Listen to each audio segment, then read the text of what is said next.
Good morning. Let me know if the AC gets too loud.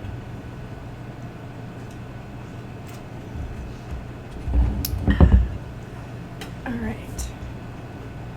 Today I think I'm going to use this yarn, which we started already using in the kitty hood, but I think it will look good for this project as well. And where's my hook at? That's not the right size. Well, maybe it is. Let me look at my pattern. I don't think it's important actually. The hook says not important. Okay. Oops. I'm using a size H8, which is like a very average size. Excuse me. And I'm going to make a very long stocking cap. The pattern says it's like a Rave stocking cap, and I've made one before. It is very long. I really liked this yarn. I wish I had more of it, but I don't remember what it's called. But it is a very, very long, like, beanie hat. And, like, this is my hand on it, and it is, like, so many hands long. They're fun and silly. I don't know. I like them. The pattern did not have, like, this end part written in. This I just improvised when I got to the end, so that it looked fancier at the band. I'll probably try and do something similar. I'm gonna lay this over here because I will probably show that off a few times for anybody who's gonna ask. And the pattern that I have is, I can pull it up on my computer and put it in the chat if anyone wants it, or I can put it in my Discord later. Let me see what step 1 is.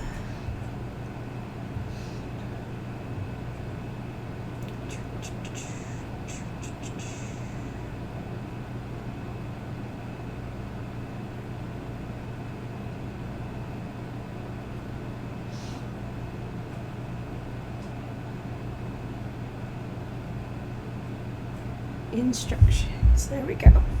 The description was kind of remove that. The description was a little bit long.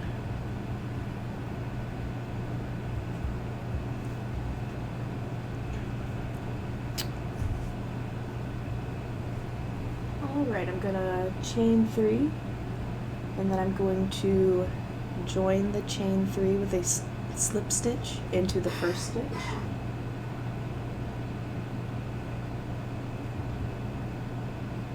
And that is going to form a little ring. Very tiny.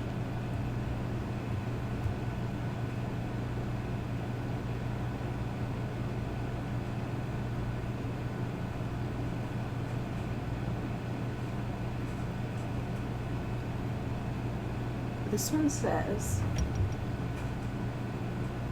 to turning double crochet. What is that? It says, they wrote instructions for it, but they're like, I'm really bad at writing instructions, which is fair. A turning double crochet, according to them, is instead of using a chain 2 returning chain that leaves a gap in the fabric, they use this stitch. It's just like a regular double crochet, but it's at the beginning of the row. And I assume to do that, instead of chaining 2, you just pull your loop up larger, but I'm not 100% sure because they did not elaborate very much, but I think it'll be fine.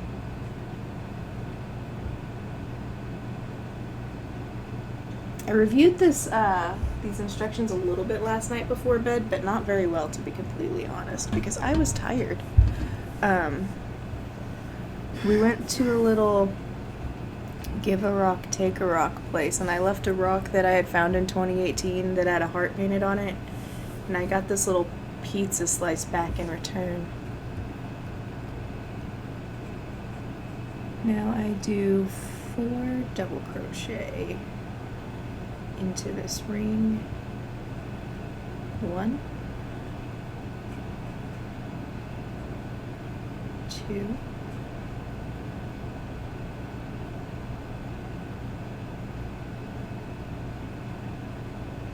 3, 4. I had never heard of it either, Bob. All I'd ever heard of before now was just like the little give a penny, take a penny that you sometimes see at gas stations. But I like this concept a lot. I wouldn't be surprised if they put it outside of their house like during the early stages of lockdown, because a lot of people started doing like yard art and stuff like that. But maybe it has been there the whole time and I just didn't know about it. I thought it was pretty neat. I have a lot of rocks anyway, so I have a lot of ideas for like things that I could paint on rocks.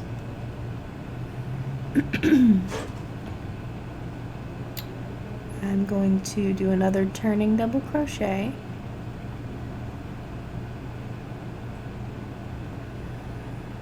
And it says after I do this, I'm going to put a second stitch into the same stitch as this one.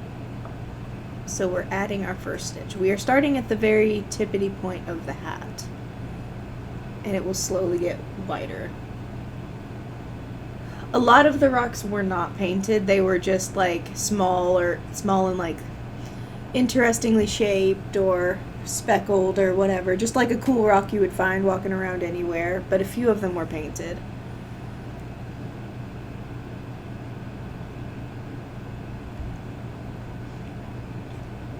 It seems like for the whole way of this hat, you do the turning double crochet, add a stitch, and then just crochet all the way around and slip stitch it. Yeah, it says that I just do the same repetition row and add one every row until round 45 or until I think it's long enough. So that's pretty easy.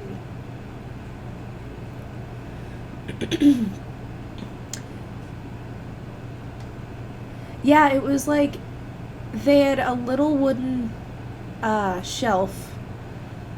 It was like a box shape with like little, it was a tiny shelf, like that you would put knickknacks and stuff on, but they had it painted up really cute, and it was attached to one of the trees in their yard, and it was just full of rocks, and it said give a rock, take a rock, and I was like, well, that seems like it's for me. Freya's girl showed us that actually, so that was fun.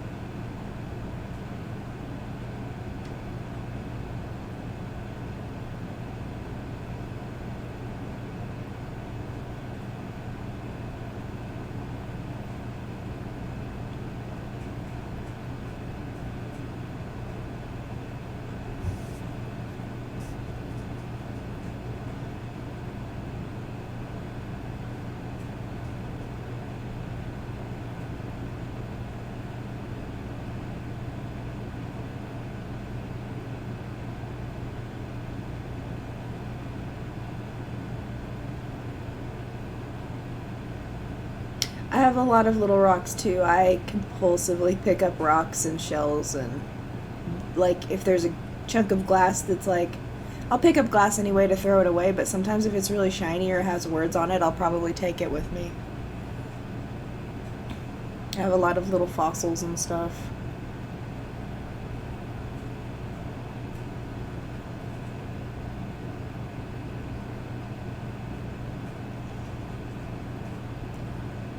What we should do is we should get our own little shelves and put them outside of our houses, and then we'll just travel all the way to each other's houses to give and take each other's rocks.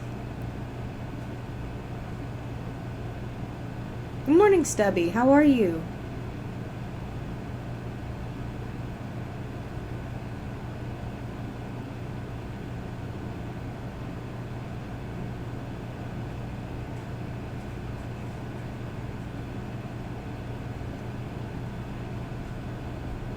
I'm crocheting a long stocking hat, starting at the very tip. and going all the way to the band.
Oh yeah, I've seen many a Crown Royal bag at Dungeons and Dragons.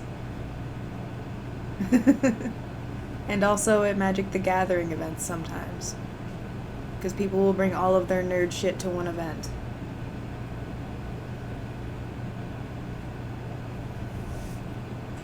That is the very point of our hat so far. Gotta get me a sip of coffee. I have never actually drank Crown Royal, but I do have one of the bags somewhere myself.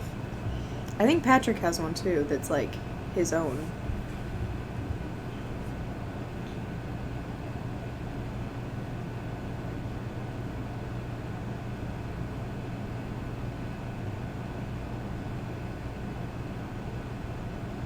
When I was little, I used to think that they looked like the type of bag that a pirate would have on their belt filled with treasure. Their own personal satchel of gold. I think that's how I got mine. I think I begged my mom to let me use one that they had around the house. For pirate stuff, probably.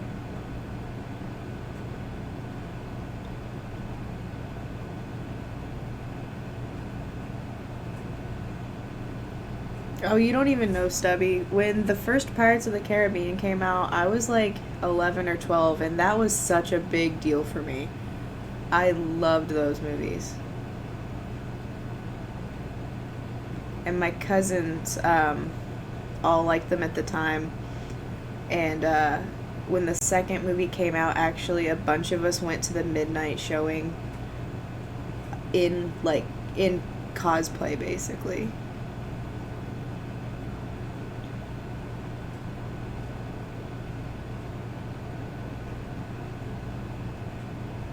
Bunch of nerds right there is what we were.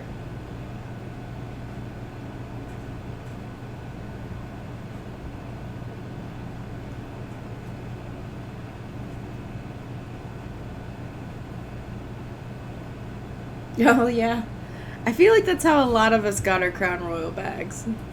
I feel like a lot of people who own them are just like, yeah, I never even tasted this shit.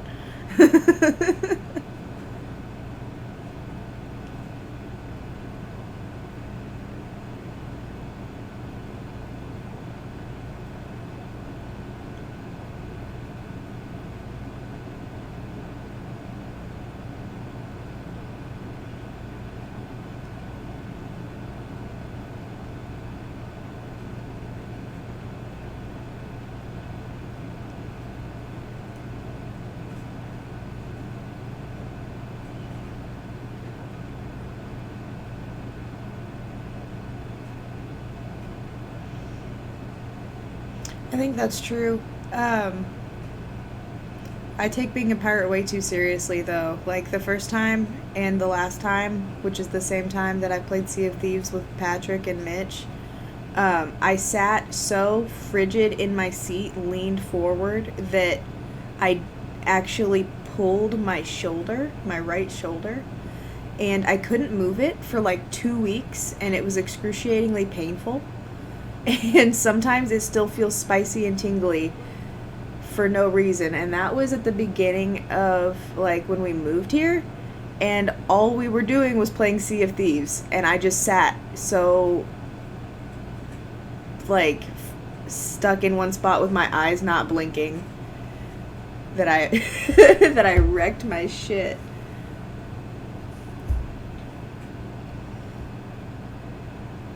Obviously, I was taking it like a professional.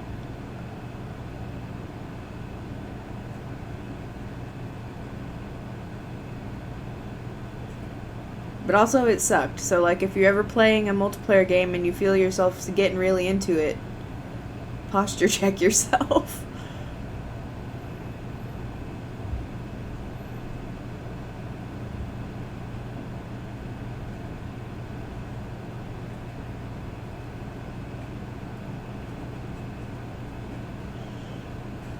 I also do in general though have to pay more attention when I play multiplayer like MMO type of games like that. Even with ESO and games that I play all the time, I have to be like, listen, you need to relax your muscles. You don't have to be like all that. I just get really into it.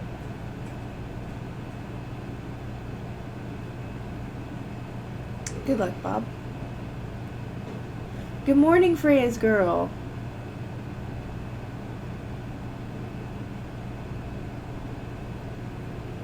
I actually spoke of you this morning earlier because I had to show everybody the pizza rock.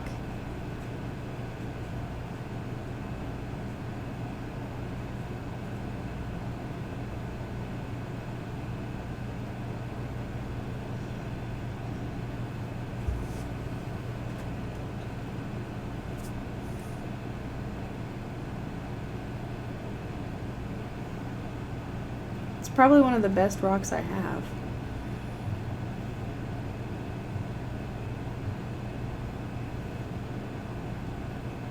I also like how the rock itself is, like, roughly the same, like, shape as a guitar pick. Because it makes it look like a pizza guitar pick. And that's cute.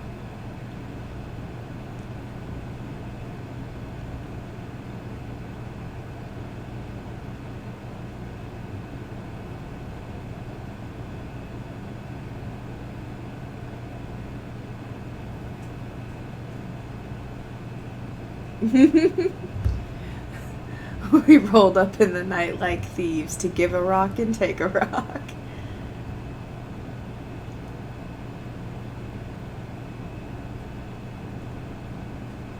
When we got back to the car, Patrick didn't turn around at first to look at me, and I was sitting in the back, and I sat in the car, and I was like, I traded my rock for pizza, and he turned around, and he actually expected me to have pizza, because even though I'm picky about pizza, realistically, that's also kind of who I am as a person. So he was like, I was expecting to see you with a slice of pizza in exchange for a rock.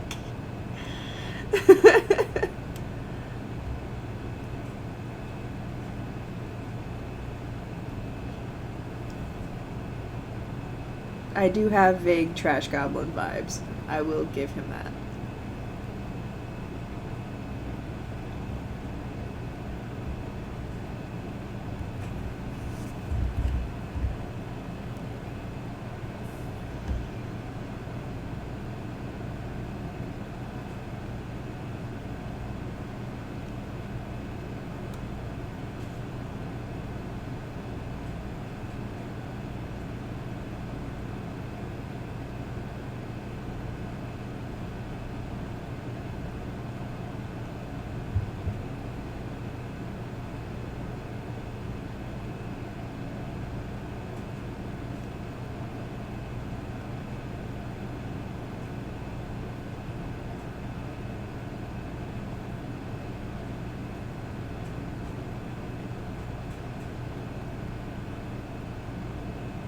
Good morning, Snake. How are you?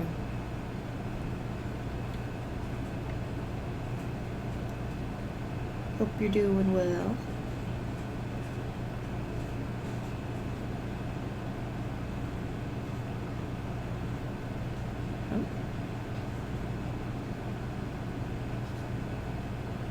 I'm doing pretty good. I woke up a little late, so I'm still a little bit groggy, to be honest, but I chose a fairly easy pattern today, so things are going pretty well.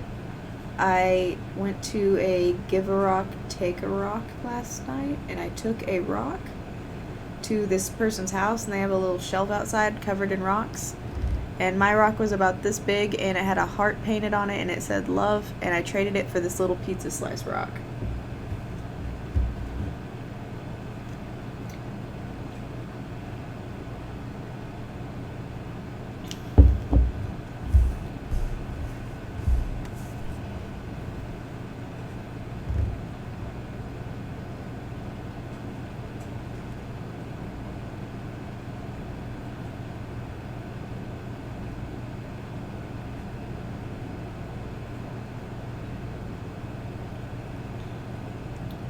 You know what I need to do later is set up Nightbot. I was watching a crochet streamer the other day, and they have their Nightbot set up to have a command where it's like exclamation point pattern, and whatever crochet pattern they're working on in the video, it links to that pattern so you can view it on Ravelry. And I feel like that would be really cool, because I'm going to put a link to it in the Discord and all that later, but it would be really cool to have that set up before every crochet stream, so for convenience.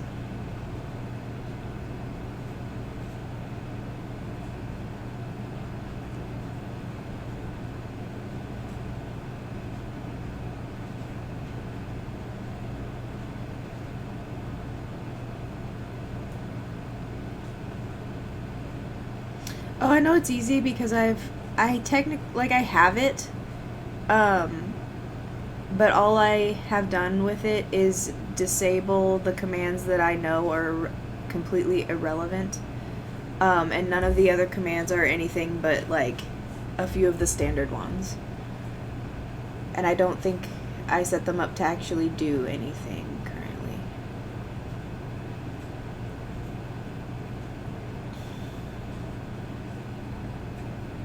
The biggest part of that is gonna be the added step before every stream where I have to link my pattern, if I have a pattern, because sometimes I just freeform.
Ooh, I would be willing to do that. The biggest thing there is I don't have a chair set up that I can use right now, because everything else can be moved.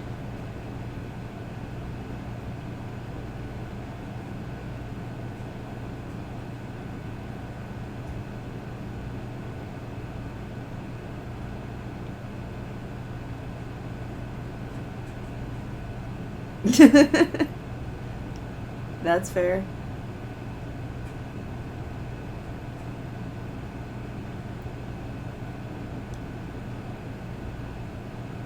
depending on what it is, I could do that. I'm still at apprentice level, so I'm not gonna promise you anything crazy. But that is something that I can organize.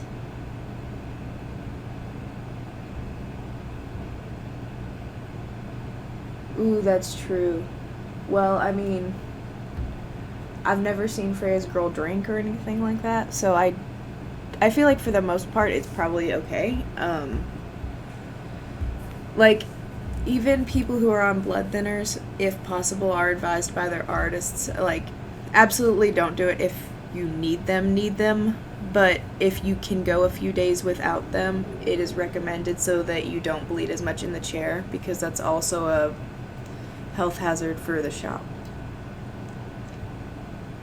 That's one of the main reasons your tattoo gets wrapped after you get it done. It doesn't actually protect the art or help it heal any better to have it wrapped for any length of time. That's 100% because of bloodborne pathogens and all that. Hepatitis. Blood words. And stuff. 3 solid black arm pants. That sounds scary, but only because those are kind of intense tattoos, but I would be willing to do it. As long as the pattern's straight, it comes out straight. Pretty much. Obviously, unless you don't follow the pattern very well. But I think that would be really cool. Especially because I've been really into geometric and blackout work lately. I've been like just gazing at all of that stuff on Instagram. Good morning, Sinachu! Patrick also has a tattoo that I could work on at some point on stream if he would be willing to volunteer for that. I started a Big Lebowski tattoo on his leg a while back, and I haven't gotten around to coloring it.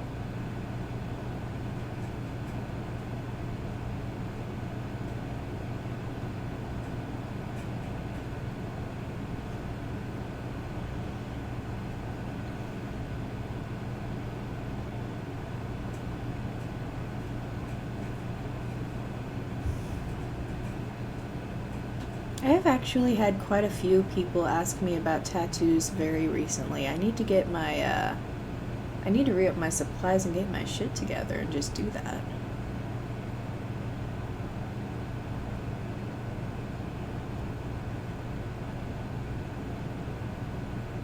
More practice makes you more better.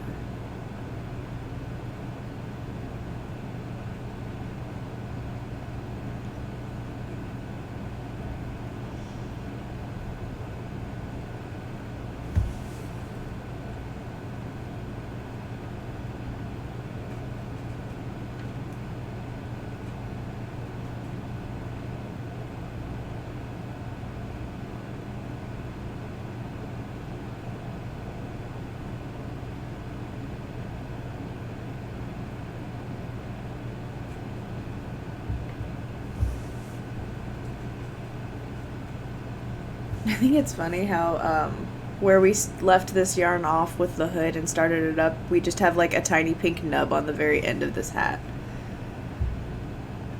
That is, that's amusing to me so far.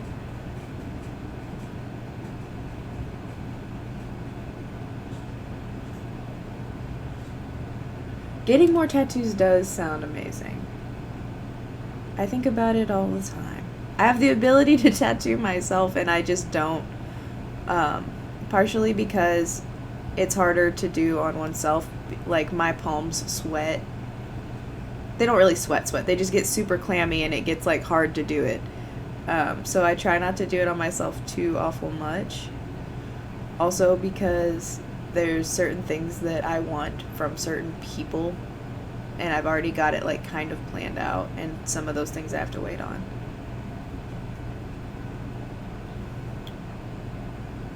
We've been talking, Sin, about the potential of a tattoo stream.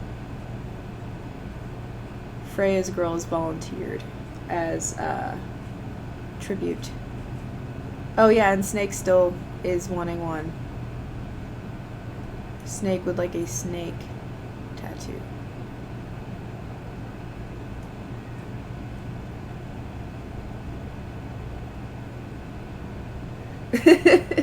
You also would like a snake tattoo. We could do a snake tattoo stream where it's only snakes themed.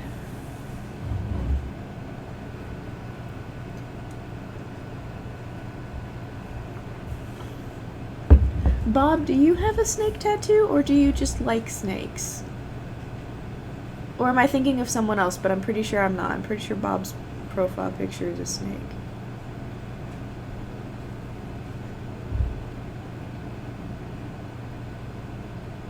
Patrick, you should always be talking to your therapist.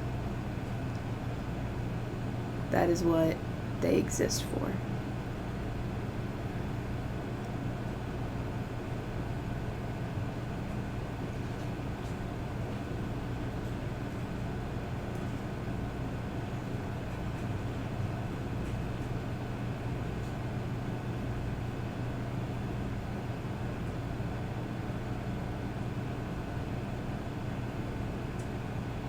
Patrick, I didn't buy anything. I've never paid for your therapist.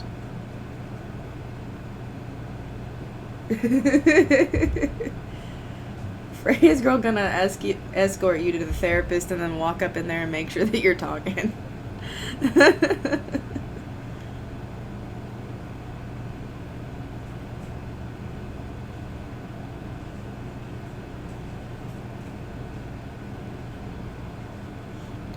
When I was in therapy, especially when I was younger, because I started going when I was like 12, but when I was like younger, I really loved my therapist because I could just talk about everything that pissed me off, no matter what. It was just great.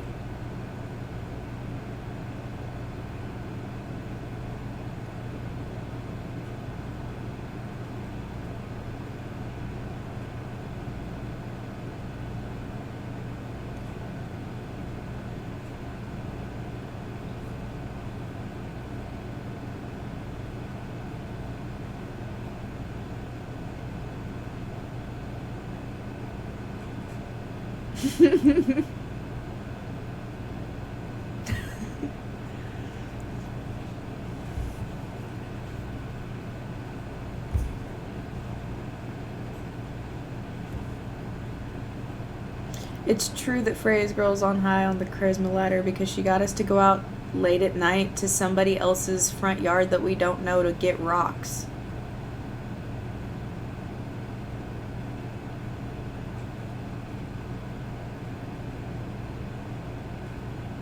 Patrick, you are not high on the charisma ladder. You are rude.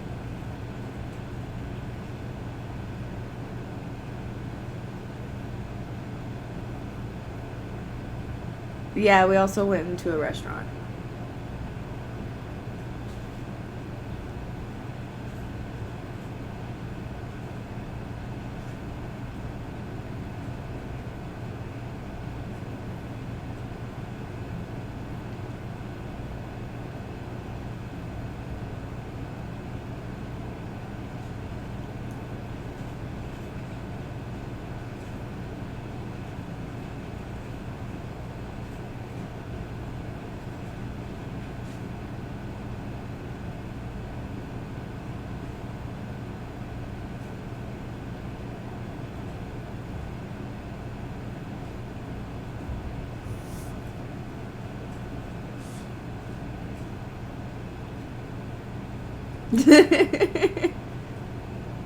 I was just kind of there. I wasn't there for anything. I got fried pickles out of it too, but I wasn't there for any was just going with the flow. I was just along for the ride.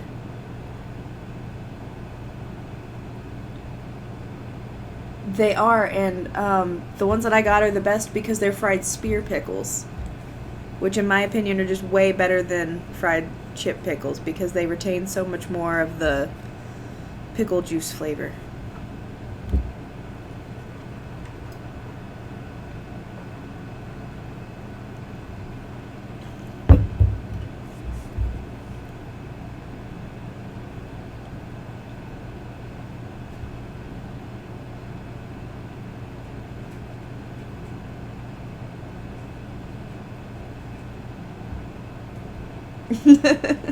I'm hungry too, Snake. I got up a little bit late and I didn't eat breakfast today.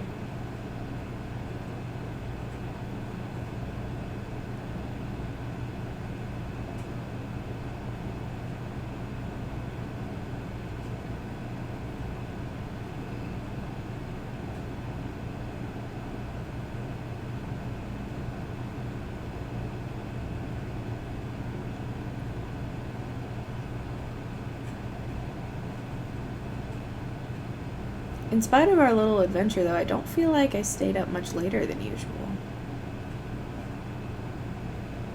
I don't know why I was so tired.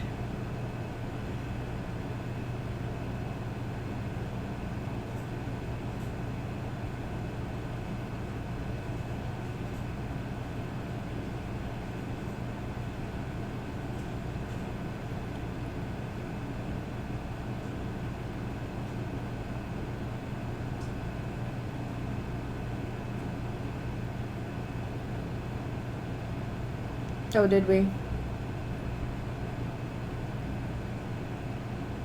You got a coupon that's buy 5, get 5? Ooh, that is a bargain.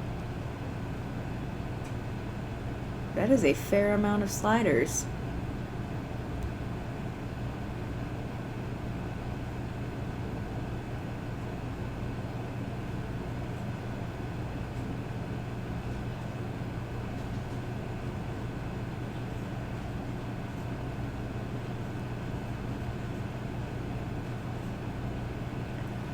I ain't had some sliders in a while, actually. I love White Castle. Sometimes I burn myself out on them, but I think they're pretty good overall.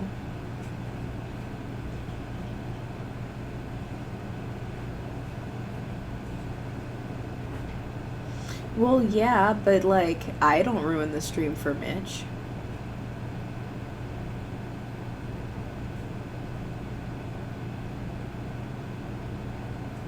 But also there's more days than just the days that you stream with Mitch. There's also the solo stream days or Sundays.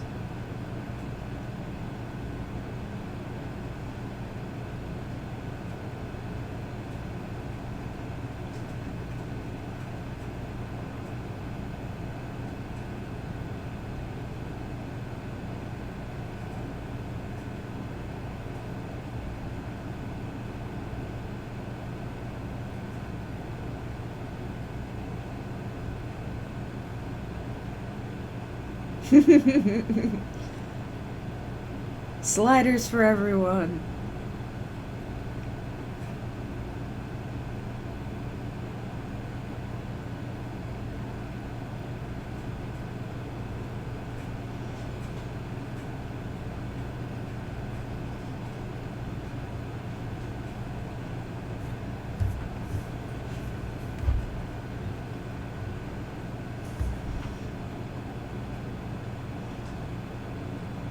I like to get mine with the, I like mine with the regular cheese most of the time, but when I don't, they have really good, spicy cheese.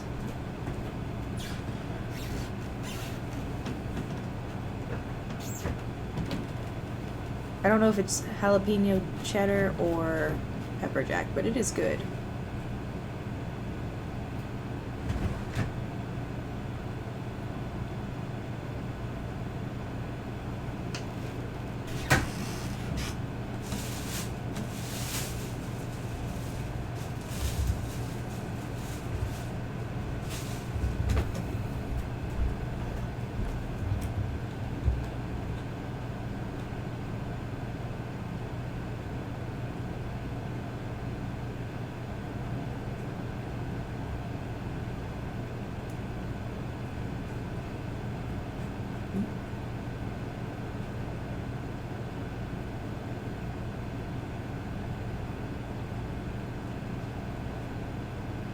Isn't White Castle like I want to say that that's one of those semi-regional restaurants. I feel like they don't have those everywhere. Maybe that's something else I'm thinking of.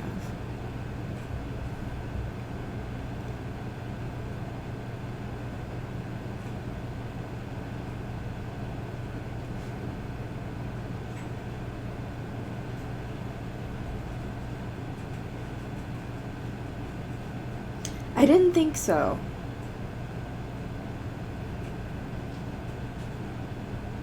It's if you've never had it, a lot of people around here like it, but it's also widely considered drunk people food.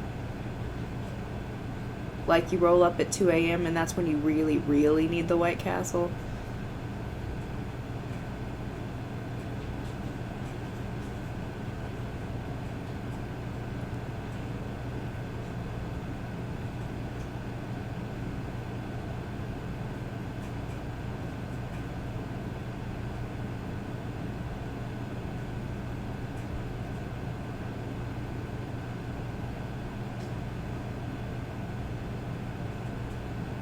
Yeah, it's like it's on par with Waffle House because we also have those. Like whenever I used to drink and we'd go out, we'd always either end up at a Waffle House or going for White Castle, depending on if we wanted breakfast food or burgers.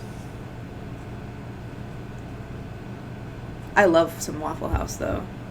They've not been as good since pandemic because of all of the reasons that most things haven't been. But yeah, whenever it's available to eat in there, I feel like I would like to do that because I really miss Waffle House.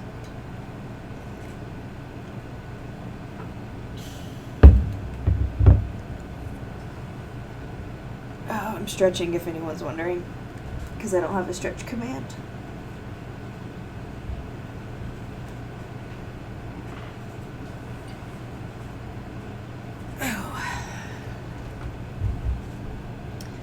Whenever I get channel points, I'm going to have to do one that is for stretch, and I'm going to have to do a separate one that is for stretching the yarn.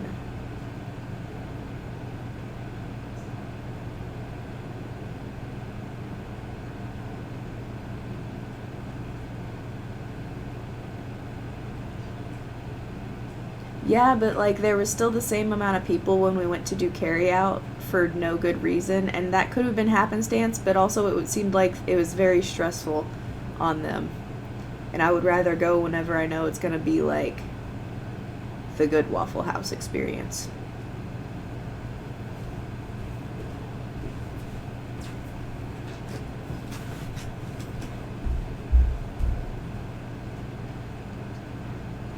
I like their hash browns too a lot. I like the variety of toppings. I'm also a really big fan of a chocolate chip waffle. Oh, well, I don't know. We don't do things during the day, Patrick. You stream during the day. We don't go places. When we go to the store, it's in the late afternoon or evening.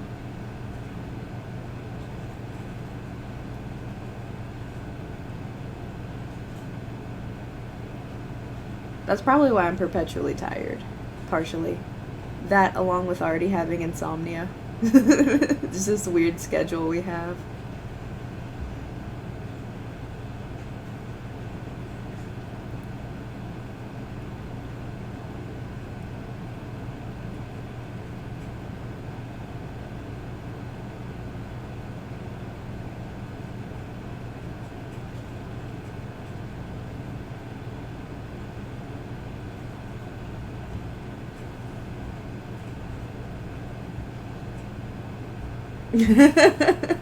I got the coupon.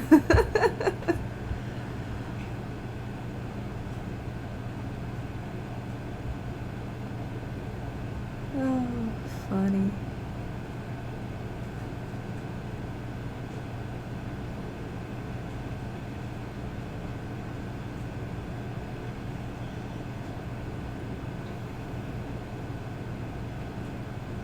We should get one of those blow-up hot tubs and put it in the living room.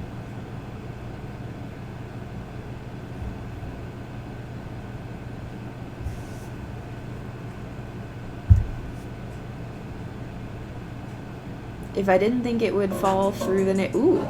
Carol Baskin killed her husband, whacked her. Can't convince me that it didn't happen. Fed them to tigers, they snacked it. What's happening? Carol Baskin. Fed them to tigers, they snacking. But if I wasn't afraid of it falling into the neighbor's home, I'd say we could put it on our little roof, like where the porch is, on the other side of the porch where it's just like roof. But I'm not super sure of the integrity of that part of the building, to be honest.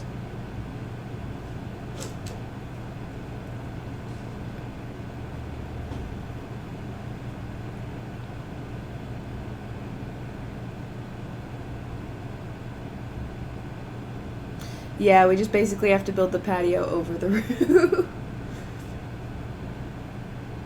That little back part beyond our deck is actually, there is a one-room studio back there, Snake. It is very tiny because it used to be, like, that whole area I think used to be a porch, and then they walled it in. I'm told it is actually the opposite of nice, to be honest with you. I've been told that it is very not the best apartment in the building. The old property manager used to live back there. It looks like two skids live in it.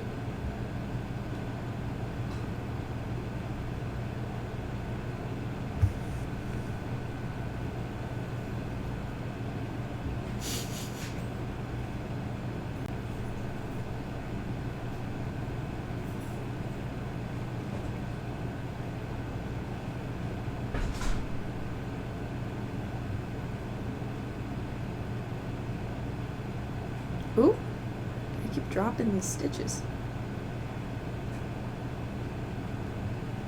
It's easier to drop the yarn when you're looking at chat, it turns out. He's crabby because he's a Cancer.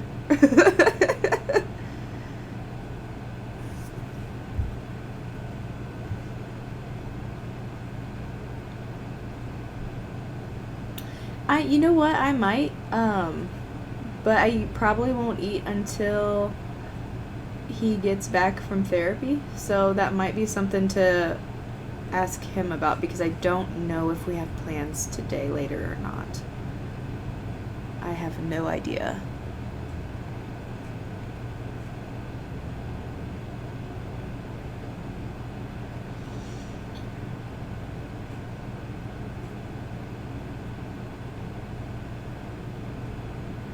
Most of my friends have actually had Cancer as their sun sign. My very best friend growing up, her star sign was, her sun sign was Cancer. I don't actually remember what the other ones for her were. And mine is Gemini, so I feel like we just vibe on that certain, like, chaos level.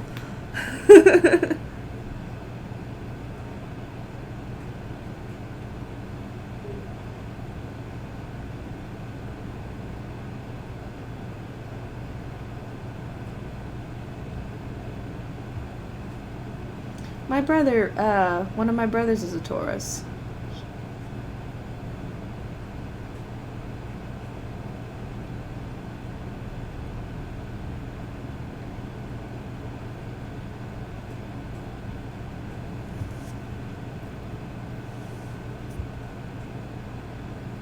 Sin, how did I know you were a Pisces, though? I have actually considered that about a few people in chat, like what their star signs would be, because I'm an astrology bitch, and I really feel like I thought that you were a Pisces or a water sign. I feel like a boss right now. Probably well, my mom is a Pisces, and one of my friends, one of my pretty close friends is a Pisces. Mitchell's a Pisces.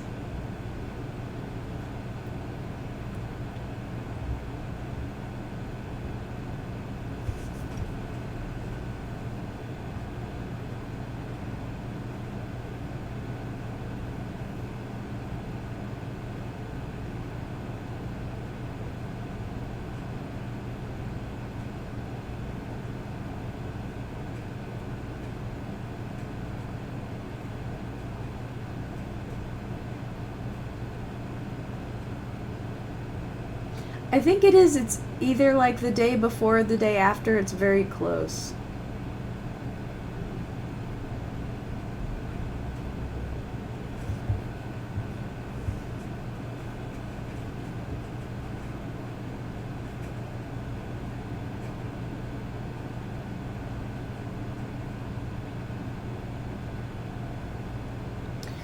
Do you want to hear something funny about Scorpios, Bob?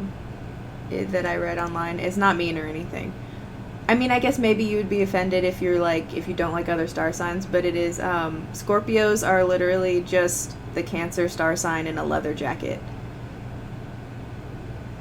Which is funny because, everybody talks about Scorpios being tough, but Cancers are like notorious, like, very sentimental, cry a lot people. It's like, you're just a Cancer in a leather jacket. You're secretly lovable. I feel like Scorpios get a lot of shade. I read somewhere that Scorpios and Geminis, and I want to say it might have been Sagittarius, but I could be wrong about that. But like we're like the top prejudiced against star signs in the astrology community. Which, I mean, maybe Geminis deserve to be there. We are annoying.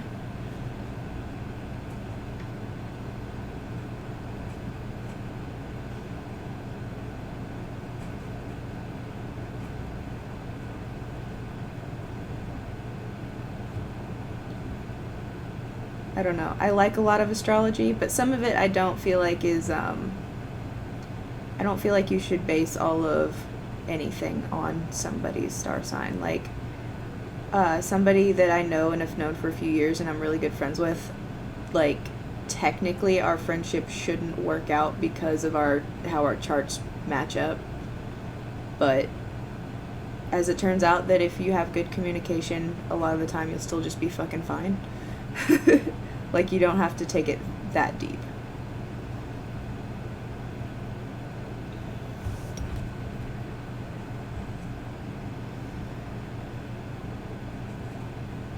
But with that said, my daily horoscope is almost always really, like, on point, and I usually don't read it until the end of the day because I'm forgetful, and then I'll read it and I'll think about the day that I'd had, and I'm like, why didn't I read this when I woke up? This would have been helpful.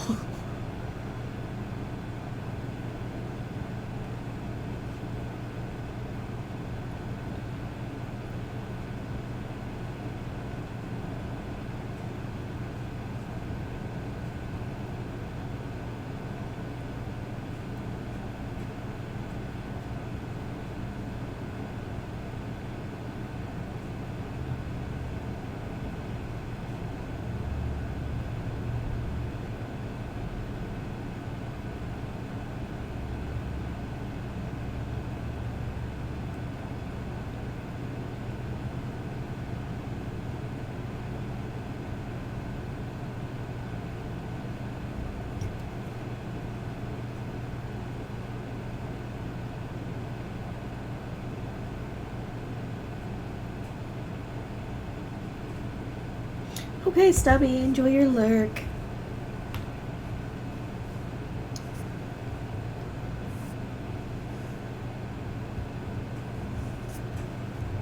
Stretch the hat.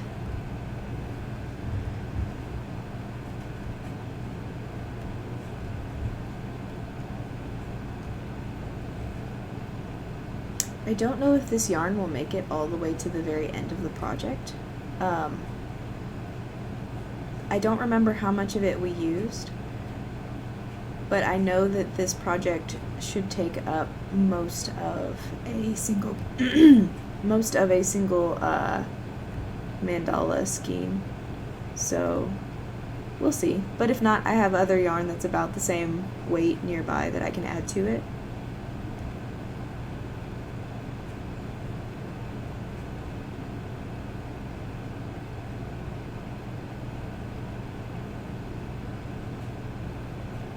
I have a pretty good amount of it. I feel like I will get most of the hat out of this, because I still have like more than half.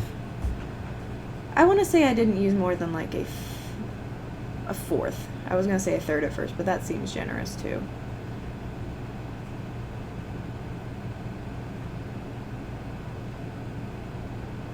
I think that if I do need another type of yarn, it will mostly be for parts of the, like, some or all of the brim, which is fine, honestly, because if I have to change it at that point, it will still look like it makes sense. And if I have to change yarn before I get to the end of this one, I will just trim it so that it still looks even.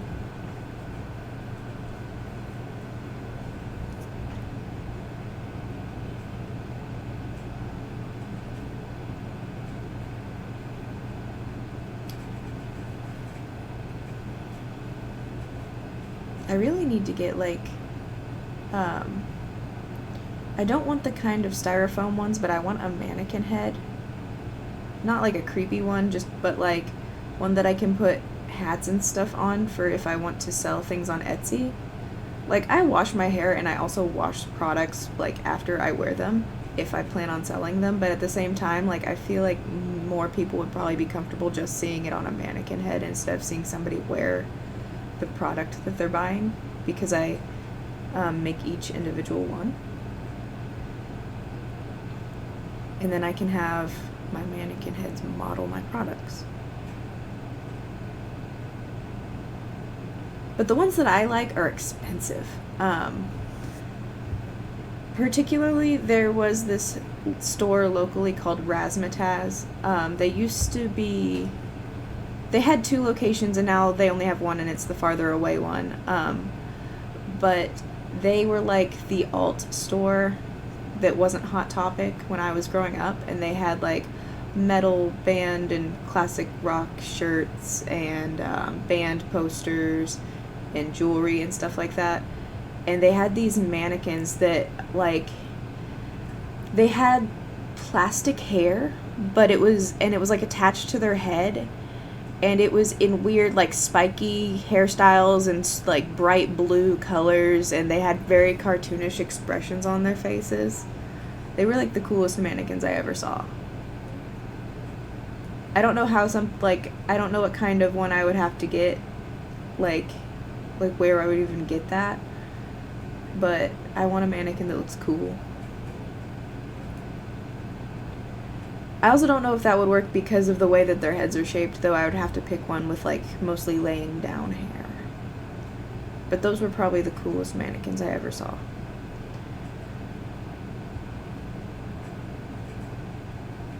Yeah, a styrofoam one probably would for the meantime work. A lot of the ones when you see them in the store, though, like even the ones on the shelves to purchase already look like they've been damaged in some way a lot of the time. Like this one's face is squished, or this one like obviously hit the floor. It's hard to find a pristine looking one. That's not even to mention the fact that I don't know if Merlin will try to claw the styrofoam or play with it, because he really likes taking my things.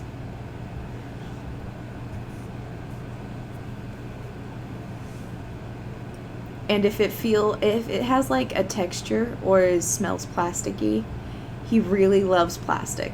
And I don't want to be eating the styrofoam.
Umbreon's Umbreon's a really fucking cool Pokemon though, like, I understand.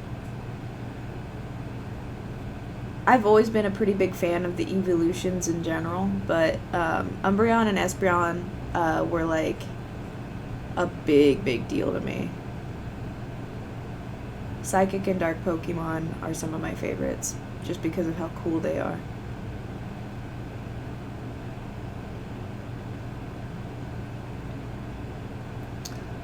Ooh, congrats on the catch.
Okie dokie.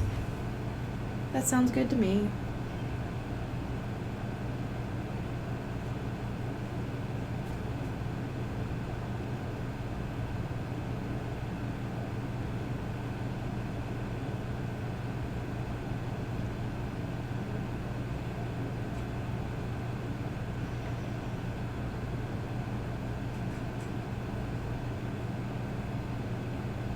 Bye. See you later. Probably soonish.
let me finish this row and I will have another drink.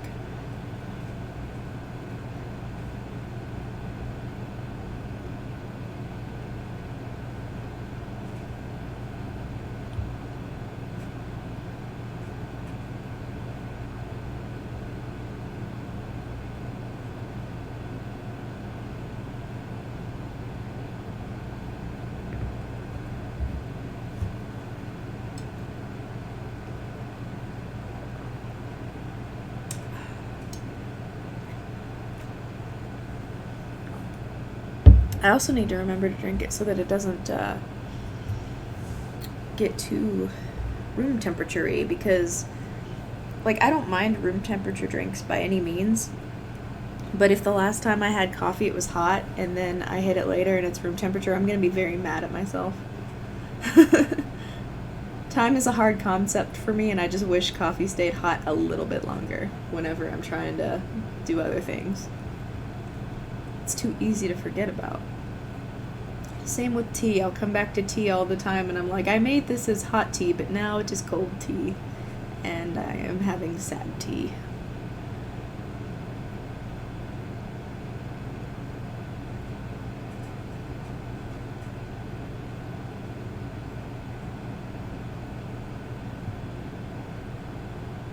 Ooh, yeah, small thermos would be good. We might have one actually somewhere.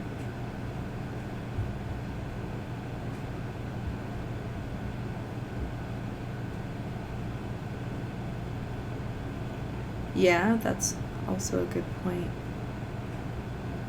I don't know if that would be safe to have on my desk though, mostly because like I'd be worried about a freak accident with my electronics. I'm sure if I kept it on the other side of the desk though it would be fine, because my desk is L-shaped.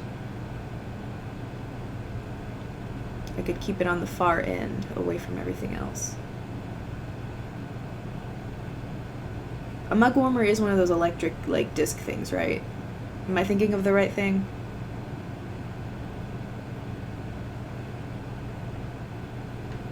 Yeah.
I know what you're talking about.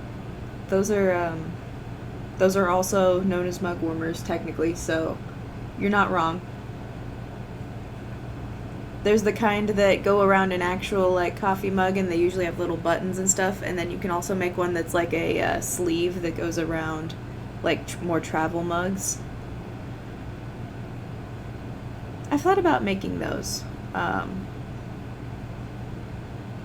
I just haven't gotten around to it yet.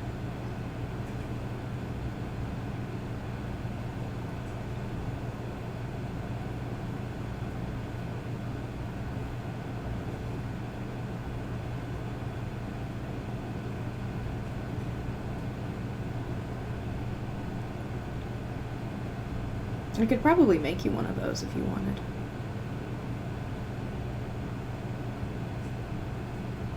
I'm sure they don't take very long. I think the longest part of those is if they have the little part that goes around the handle. I think the longest part is actually just stitching on buttons or a button.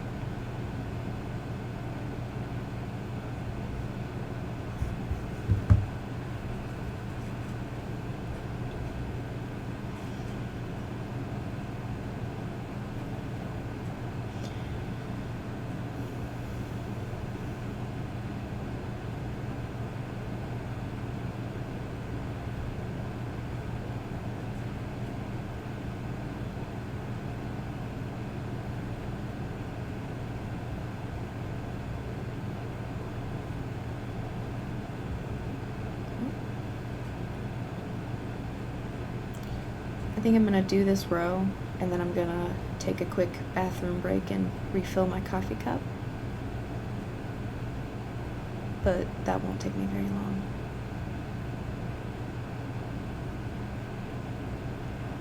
I really wish I could find that pen, my art pen, so that I could actually make an official pause screen, because all I need to do is take my regular starting screen and remove the layer that has the word starting on it only, and then just write in paused.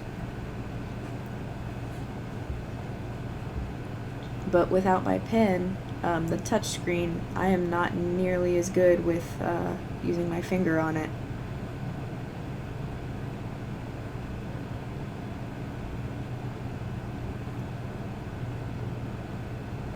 You would think that it would be not nearly as, like, difficult, but for me it is for some reason.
Okay, there is the end of that row, and my coffee, and I'm probably not gonna put on the pause screen. Actually, I think I'm just gonna take off my headphones and mute it so that if you hear me, like, or the cat running around, it's not weird. I will be right back.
I'm back with a whole full bowl of coffee with the pizza slice.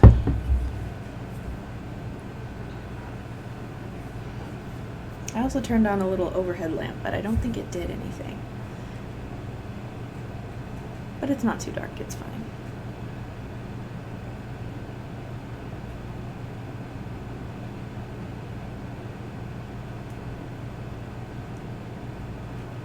Thank you.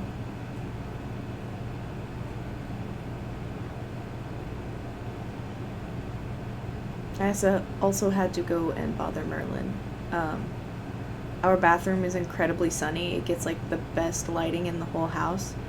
And he likes to lay where the sun comes in and like hits the floor in a very specific spot for most of the day. And he likes to lay in there and it illuminates his orange fur.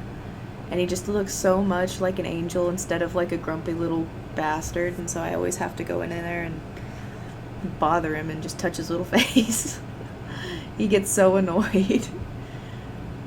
But I can't help it. He shouldn't be laying there with his belly out and everything.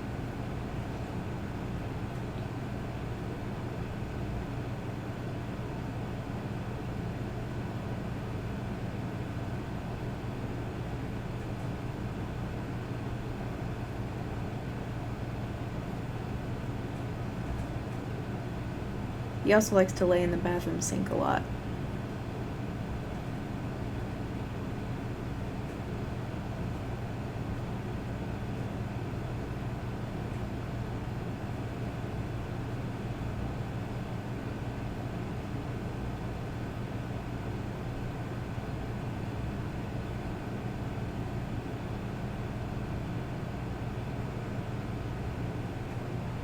See, Merlin will drink from the bathroom sink sometimes, but he likes you to turn on the water, and then he will attack the water for like a minute.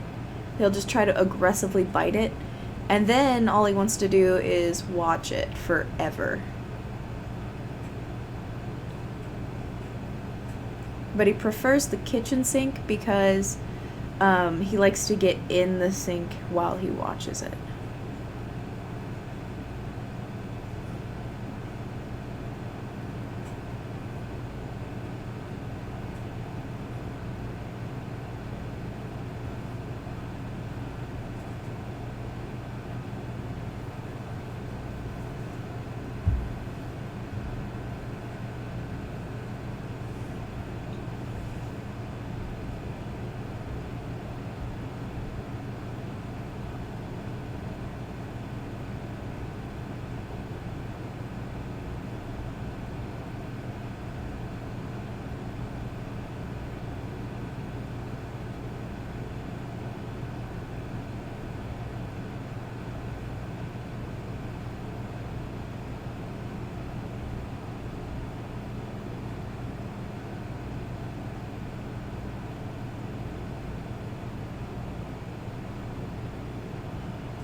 Welcome back, Snake.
Fuck, my throat. My PlayStation, I actually cannot play it, like, I don't know how to play it on Twitch or anything like that. So, I cannot at the moment.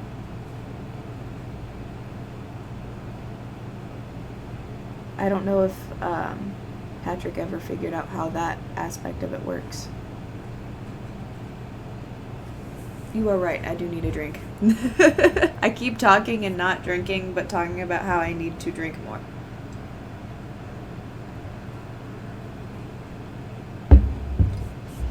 Obviously, I am a genius. Obviously, my shit is together. Oh shit.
Oh, this diagonal line that's basically where I'm adding a stitch every time. Like every time I do a round, I add another stitch into the first spot, and that kind of gets it to have this little like twisty seam. And the way that the patterns are written was, instead of chaining 2 at every row, you just pull up a larger loop and double crochet as though you would any other stitch. And that kind of, instead of like leaving what would be more of a gap, that kind of pulls it all together as well, and it just makes it look like there's just one singular seam in it. It's part of why I liked this pattern.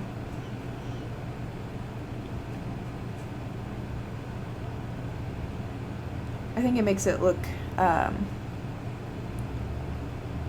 it's subtle, so like it kind of makes it look like more professionally made, if that makes sense. But also it kind of like gives the end of the hat a bit of a twist shape, kind of, as it goes, and I think that's fun.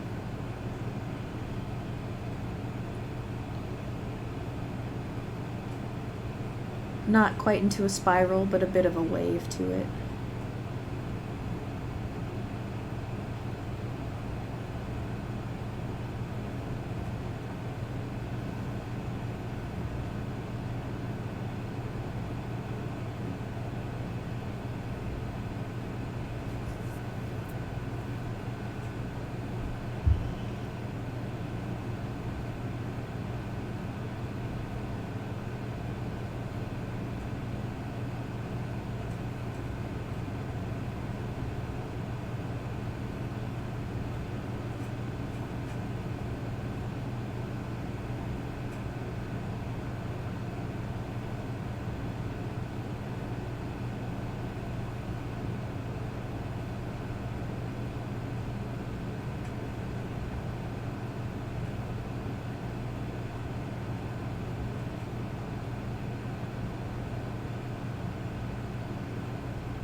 Good morning, Dark. Because it must be long.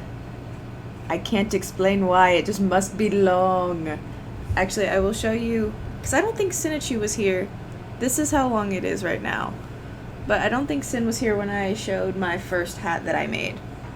I will start with just the tip of the hat. This is the tip. And it gets long. Long hat. It's just like the longest stocking hat ever. The description of the pattern is that it is specifically called a Rave stocking hat. I don't know what type of rave, because listen, the one that I went to, I don't even know if you would call that a real rave or if you would just call that a shit show in some building. But I've not been to many raves. The rave scene was bigger around here in the 90s than it is now. But I thought it looked really cool. I'm a big fan of strange and silly hats.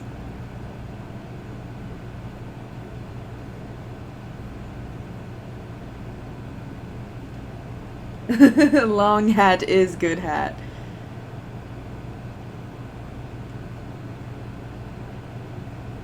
Well, you know, I guess that is fair. I guess I did go to a good rave then, if they're all the same. I don't know if all raves are shit shows at some point, but I do know that there is always somebody there that makes themselves look like a shit show at some point at the rave. Like, there's always that one person that pushes their way to the front just to have a meltdown or something.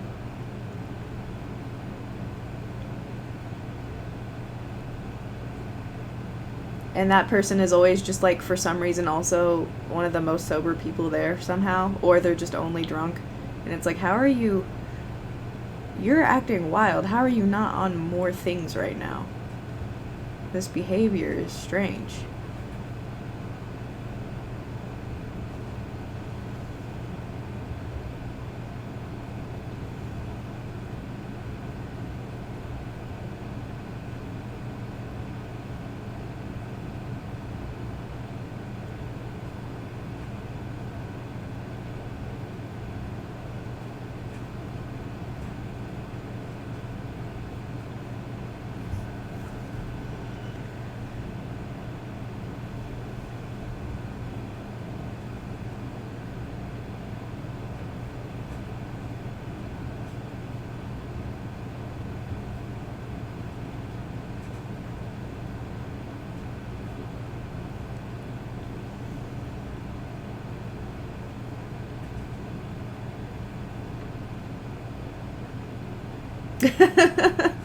That either means you did it absolutely right or very, very wrong.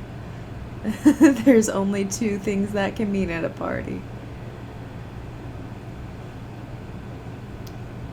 So I've been to parties that were like better than the one rave that I went to. The one rave that I went to, I don't even know what you would, how you would classify it. But if you've seen Letterkenny, and you've seen when that one skid has the raid in the community center. So, like, instead of a community center, if it was an abandoned, like, hay barn, and instead of only one person showing up, there was, like, 9. And mostly there was one person with a computer and some really bad speakers, and there was, like, beer. And some people there were on something else, but I wouldn't know what it was because I didn't want any of what they had. And I did not stay very long. It was not a good time. It's not like the fun kind where people wear glitter or anything. I don't know. Well, I figured you had seen it, Sin, but I also didn't want to be presumptuous. I love that show.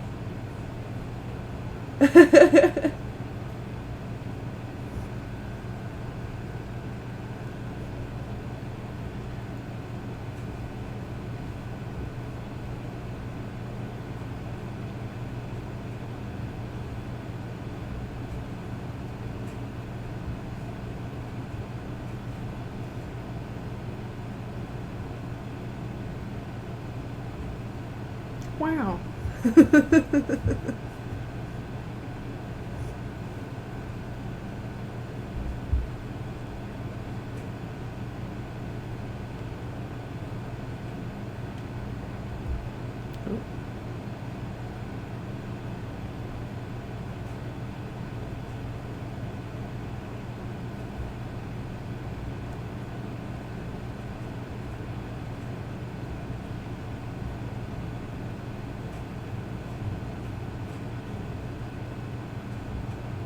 Oh gosh.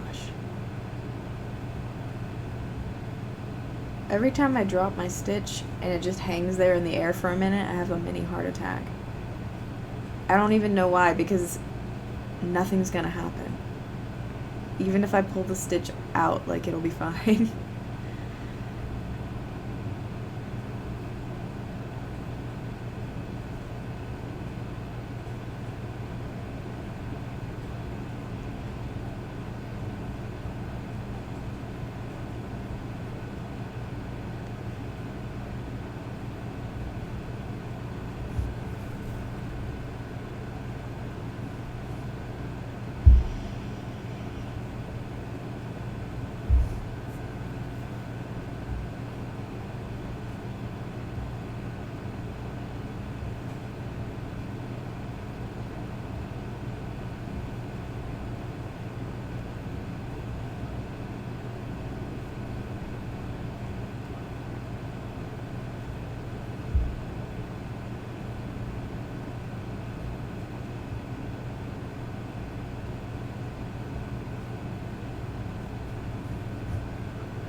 I was sitting on my foot because I was all curled up in my chair, and now my foot is so very asleep right now. Right now it's kind of like the numb kind, but I'm worried it's going to get spicy really, really fast. So if I make any weird noises, it's because of that. I cannot handle spicy limbs.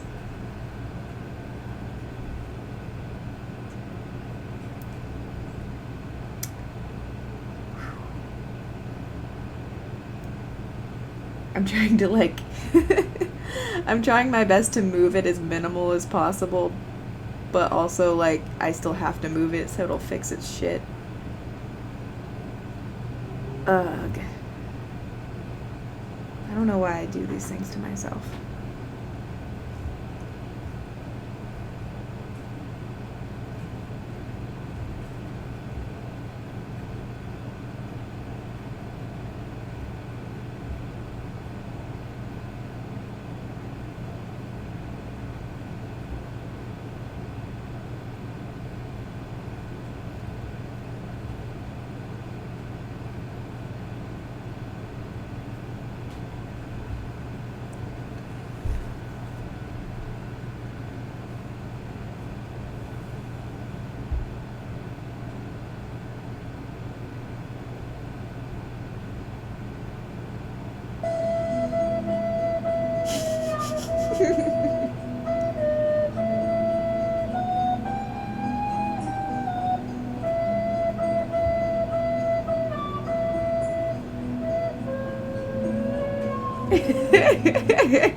I feel blessed in that my school never made me learn the recorder.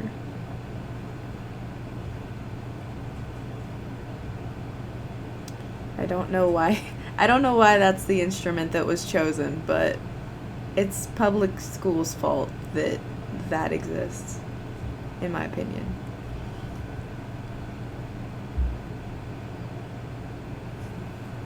Like 3 of my cousins who went to like different public schools had to learn the recorder, but I did not.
This is a pizza rock, specifically. Last night, Frey's girl and Patrick and I went out in the dead of night, very dark outside, to somebody's yard, because on one of their trees they have this random little shelf that says, "Give a rock, take a rock," and it's covered in all these different stones, and a few of them were painted and some of them were plain. And I took a rock that was like this big and it had a big heart painted on it and it said love on it, and I want to say I found it in the park in either 2018 or 2019. So I left that rock and I took this little pizza rock.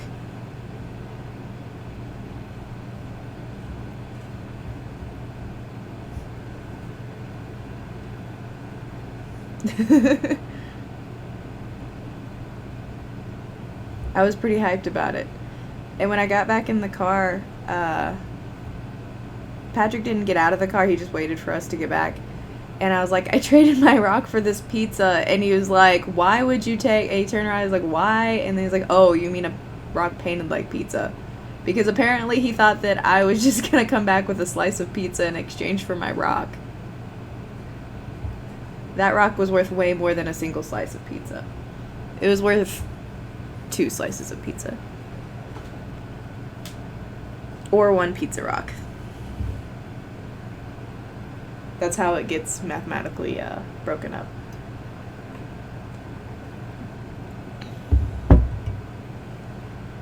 Oh, I'm gonna do a stretch really quick.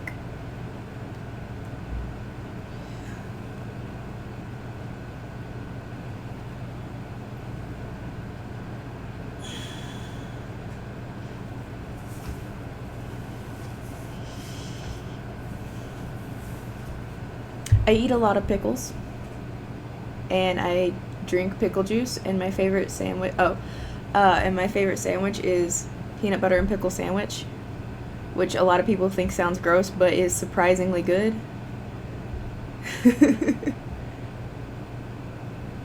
And also I've been described as briny. There's many reasons for the name pickles.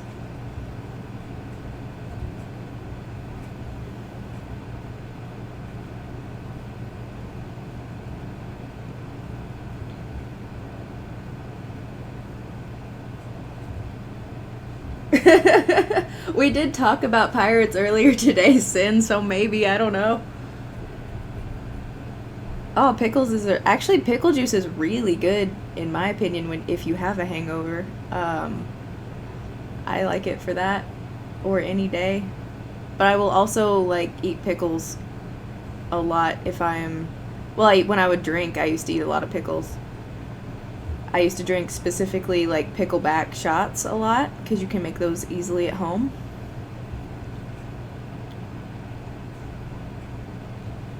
Peg leg pickles.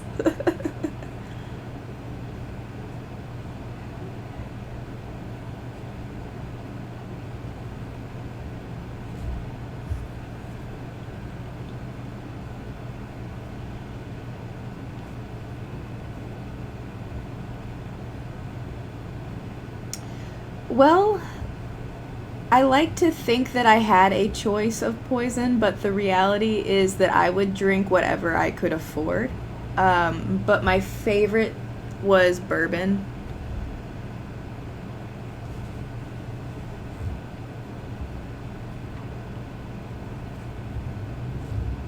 One of my favorite kinds of bourbon is actually called Woodford Reserve, and it's pretty good. I am an old man. I drink Sin. Whenever I go to the bar, bars couldn't always give me the drinks that I wanted because they didn't always have like old man ingredients. I would go to a bar with my cousins when I was like 22, and they would be all getting like Long Islands and stuff like that, and I'm like, can I just get like an old fashioned? And they'd be like, nah, we don't have stuff for that. I'm like, can I get just like, I don't know, whatever it was. Like old people stuff. Not that I didn't like a Long Island iced tea. I absolutely appreciate the fuck out of those because they put so much in them.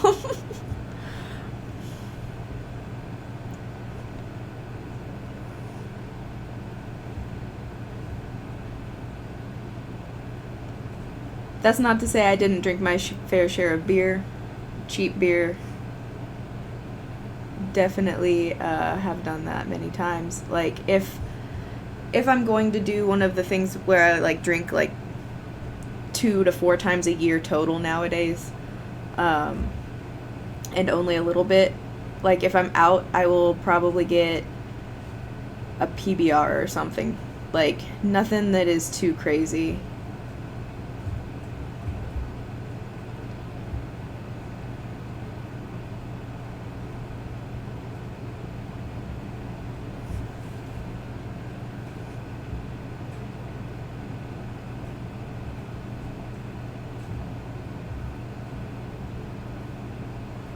Or I will sometimes have like comes in a can. What is it called? I think it's chilada. It's like a Mexican Bloody Mary in a can. If I just have one of those and then keep to that limit of one, then I'm fine.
Oh wow.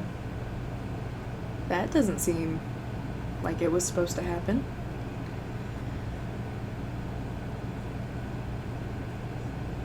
I imagine getting home was very not fun.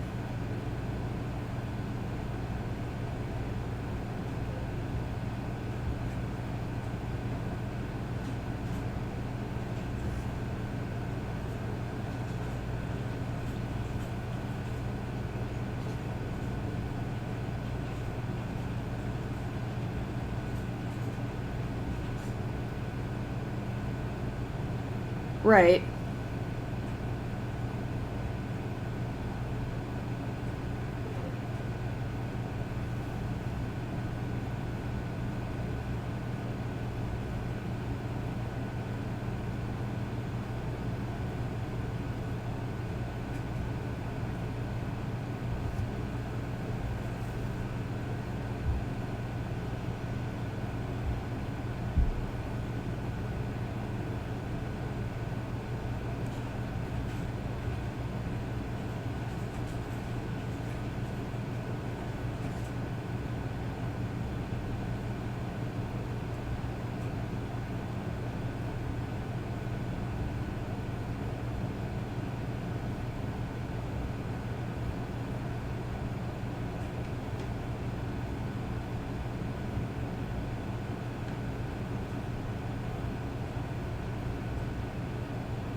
Come on. There we go.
I do actually wear these. Not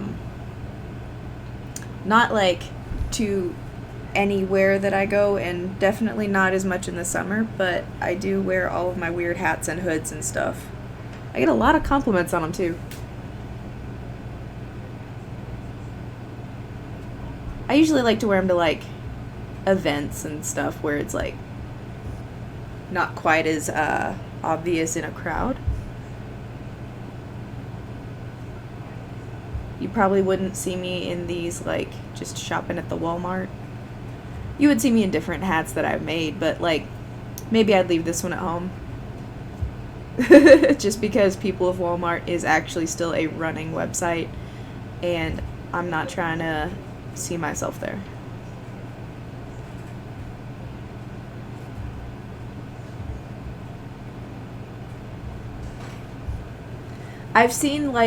I have seen some photos that like I could put money on them being on like in our local Walmart or in the Walmart that I grew up in, because one time I was like 98% sure that I had seen the person in the photo like at Walmart.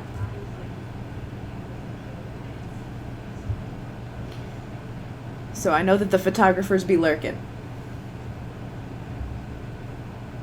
Unless I'm trying to like actually do it for lulz on purpose, then maybe I would do it.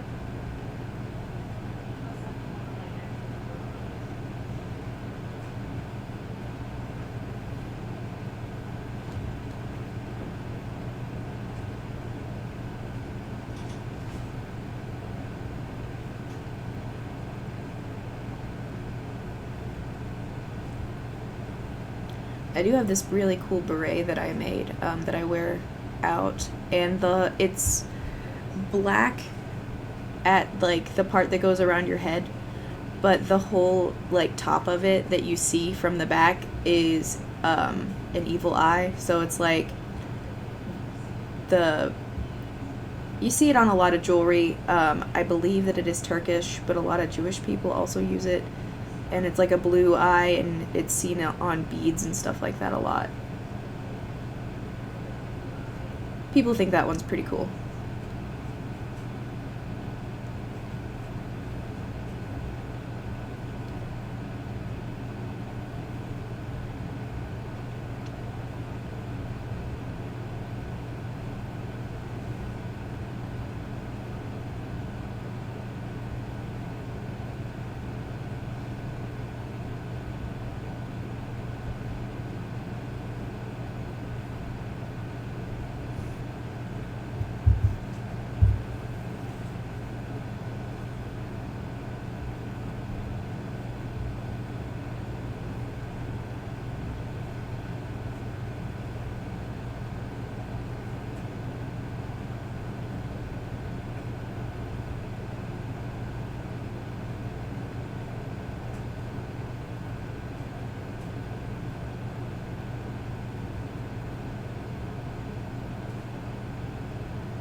need to stretch my hands really quick. Oh gosh.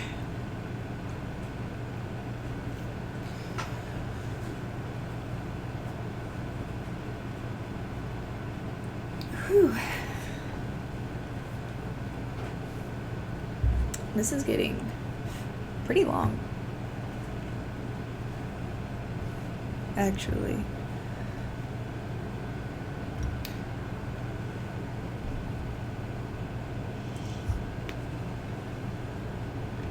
Something that I like about this pattern a lot is it's easily adjustable to anybody's head shape, because you add as you go for your yarn slash what size you need it to be.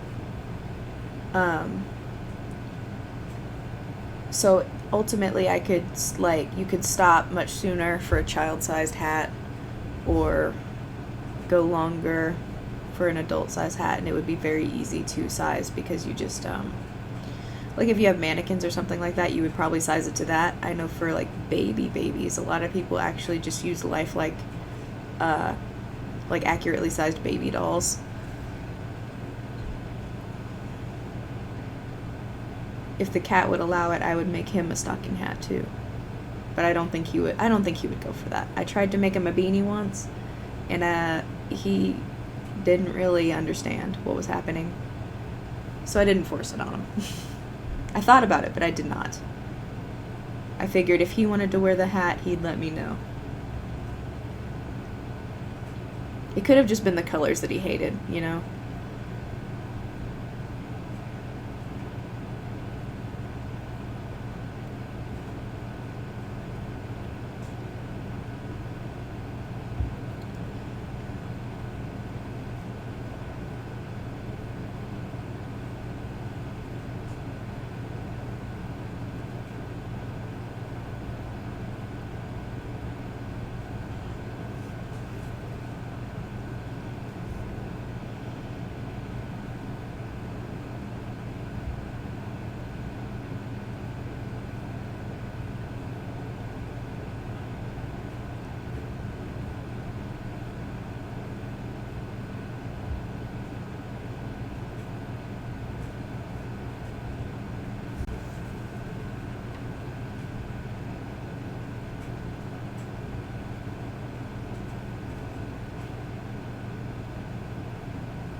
I like this blue that it's going into. It's really dark. It's kind of like purplish blue.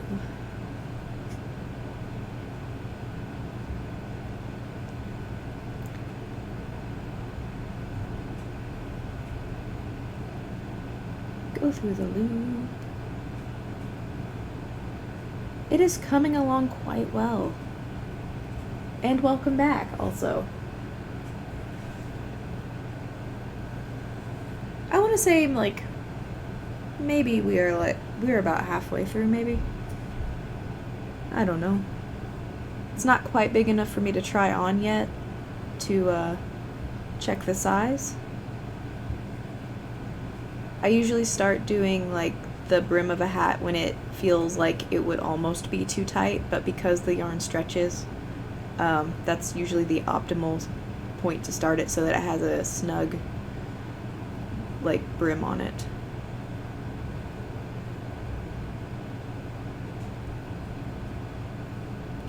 But we are getting there.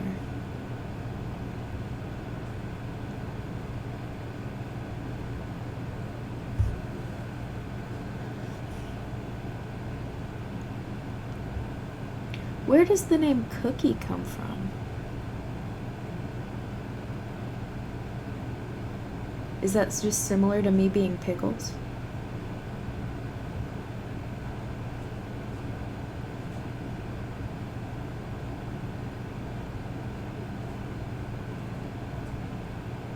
Oh, okay. That's completely valid. To be fair, your old username that I know of wasn't even that. The old one was Bluish Aphid, I believe. Ooh, okay, that makes sense.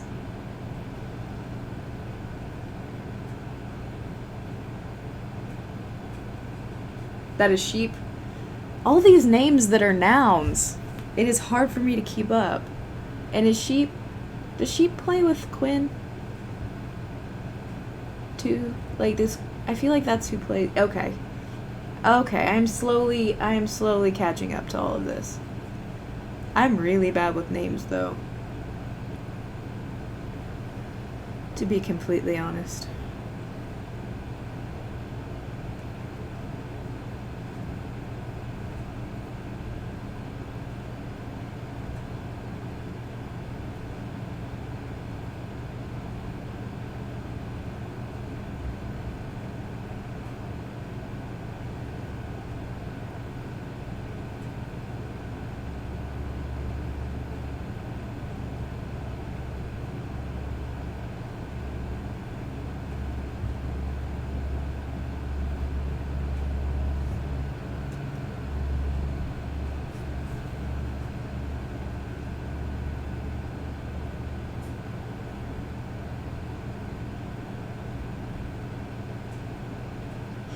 That's who I thought...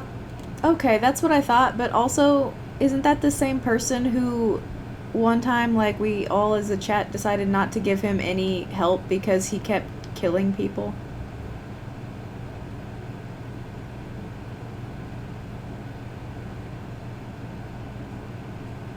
Oh, okay, so I'll remember that now. Now that I know that CCM stands for Confused Cookie Man. Also, congrats on the catch.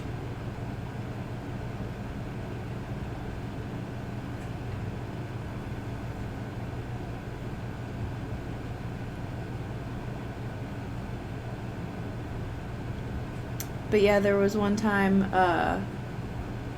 on 7 days, I think it was, or it might have been Unturned.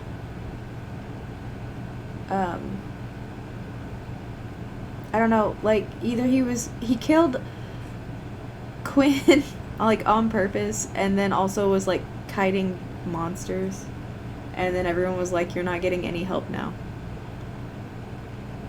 It was probably 7 days, because I don't think Unturned has those, commands. It's been a while, honestly, since I have had time to, like, sit down and watch streams or anything. Unless I was already, like, watching Cyclops Gaming and then they raided somebody. Then I have time usually on those days. But even then, sometimes I'm mostly lurking.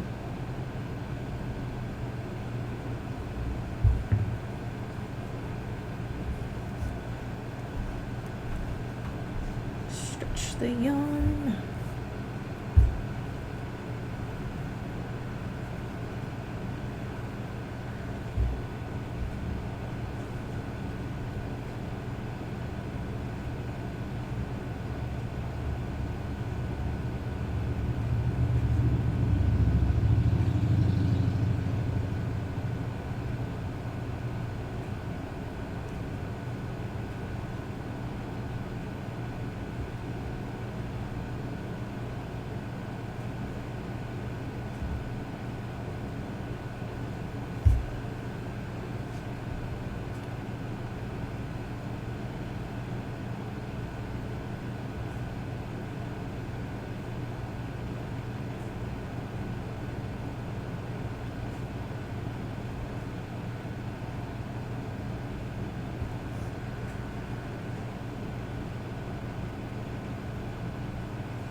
Ooh, you're gonna battle. I've done it, I think, 3 or 4 times.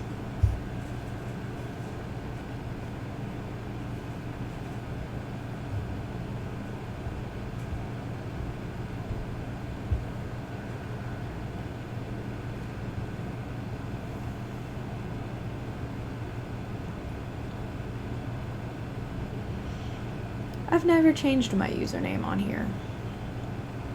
But my account isn't even, like, hellishly old, honestly. I had an account, like, in 2017, I think. But I didn't use it very much, and I don't even remember what it was or what the password was.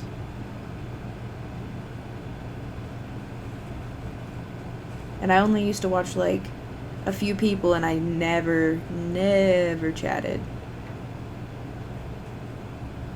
I was a strictly a lurker back then.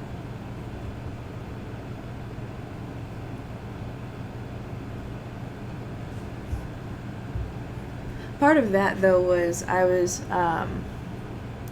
always had interest in a couple of different languages, but I've never been good at learning languages, so for a while I was watching people game in the languages I was trying to learn and practicing. Mostly German at the time, because I've read that learning a bit of German is helpful when trying to learn Yiddish. So I was watching some German people at the time. I haven't done that in a while. I should get back into it, because it did help. It helped a little bit, especially with, like, it helped me understand context a little bit. And it also helped me pick out similarities between, like, German and English in the first place more. And then I was able to apply it to my Duolingo lessons, which I have not done that in months, honestly. Like, that owl is so fucking pissed at me. Probably gonna be executed in the night by that owl for not practicing. But they have Duolingo has Yiddish on its own now, too.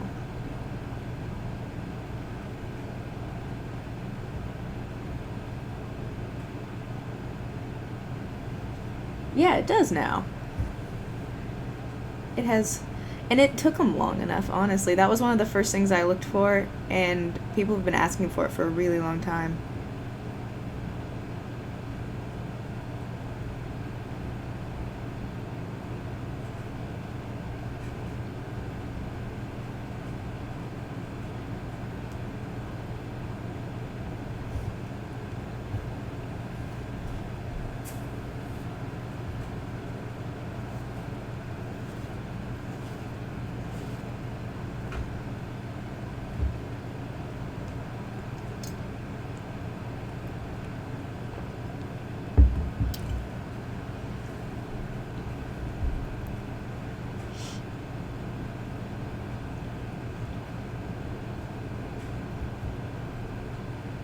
I haven't looked at my account in a while, but I know that I was trying to learn way too many languages at once. Just because that's how I am, but I know that at one point I had completed on gold level the first 2 little sections of, I had done Yiddish, I had done Welsh, I had done that much Navajo, but then I was much further in German. But I was trying to learn 4 languages, like, intermittently, like a dummy. Just because I got hyped about the concept of how many I could potentially learn, and I was like, I'm just gonna click on everything. And I remember mechanics of a lot of them, and how they're kind of different, and sometimes my brain will still interject, even though I don't practice those anymore, it'll still interject parts of them into my brain when I'm trying to, like, say words, and in the middle of the sentence I'll be like, I know 5 words for this, but none of them are coming out. My brain can't decide which word.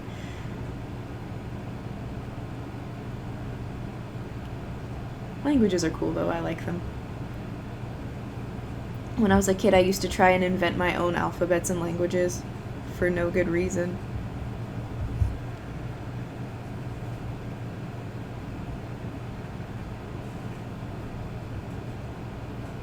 Need more coffee. I think that I was obsessed with that sort of stuff, though, like, more in concept than in practice. And I'm gonna blame a lot of that on J.R.R. Tolkien, because those books were, like, my favorite. I read The Hobbit when I was, like, 6. And I was just obsessed with all that.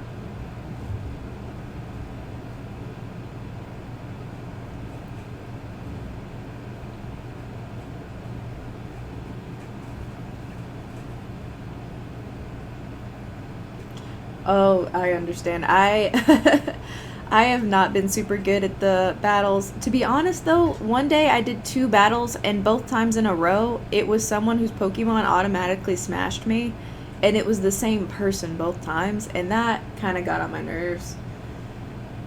Because they all, like, their whole team was, like, legendaries, and I feel like it was one of those situations where I could have screamed about how it was rigged in the chat. Just seemed very not fair.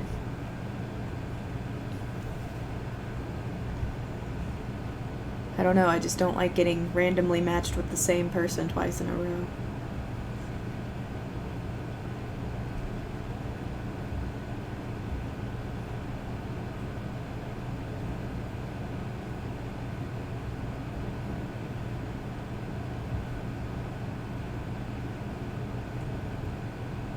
I've looked at a few times doing the Wonder Trade, though.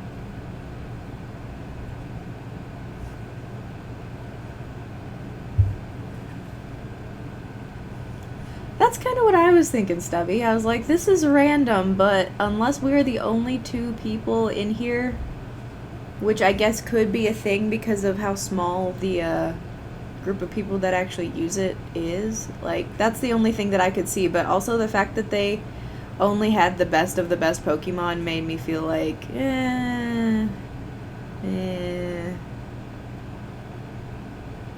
It made me feel like I was, like, the random generated monster for the hero to attack, and I did not like that feeling. I wanted to be the very best like no one ever was, and they stepped on my face. Not in the good way.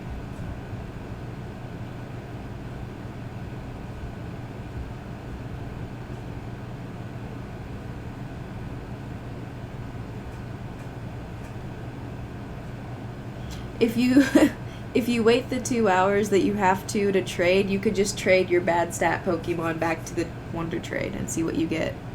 That's what I've done. Whenever I got a bad trade, I was like, oh, this Pokemon sucks and I already have one. Well, I know who's going next time. Sorry, Bidoof. I did not need you here. Actually, I think it was a Patrat. I don't know. It was one of those, the newer version of Rattata that isn't Rattata type of Pokemon.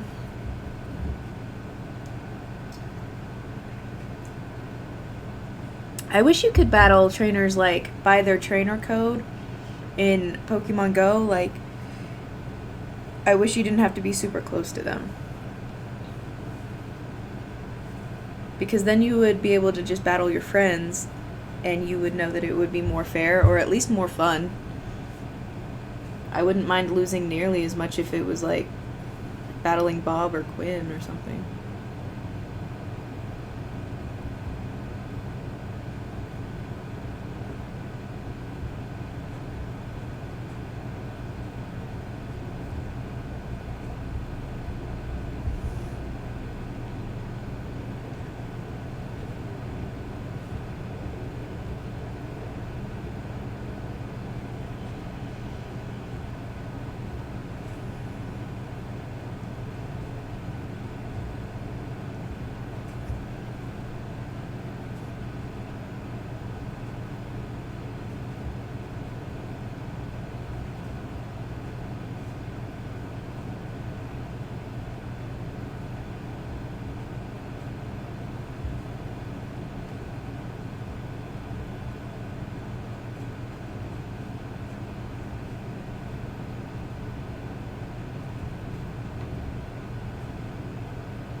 I feel like it's got dark outside and now my whole screen looks darker.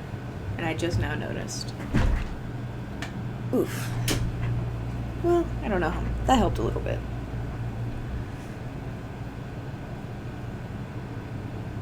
The weather on my computer went from mostly sunny to rain on and off. And then it didn't rain, at least not yet. And it has switched to mostly cloudy.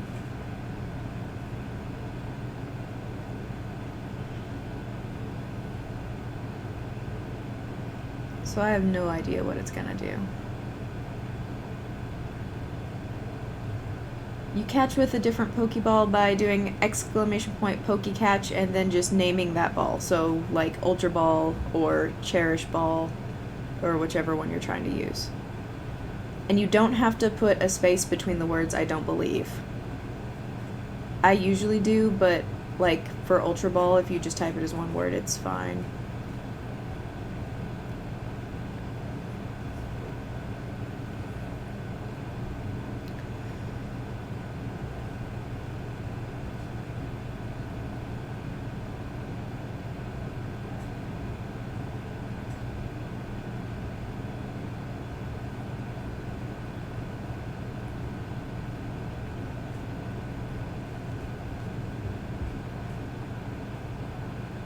Those are exactly as good as a Pokeball. Because you only get them for, like, in your dailies, or if you buy 10 Pokeballs, you get one. And it's like, in the actual Nintendo Pokemon games, it's, like, for a festival, I believe.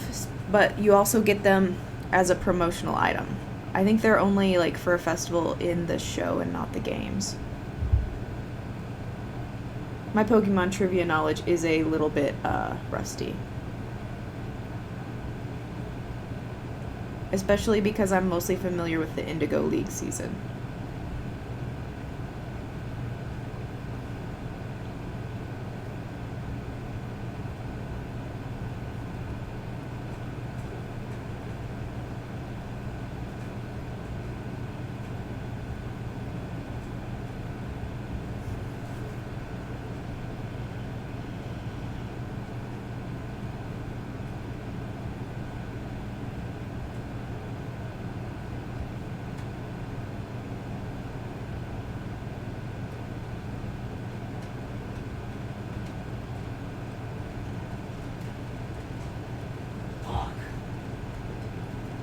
Windows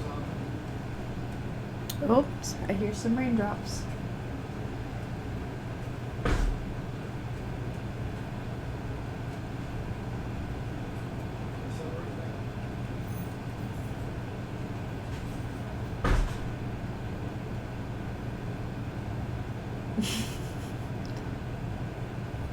He ran out to roll up the windows and get the sunroof.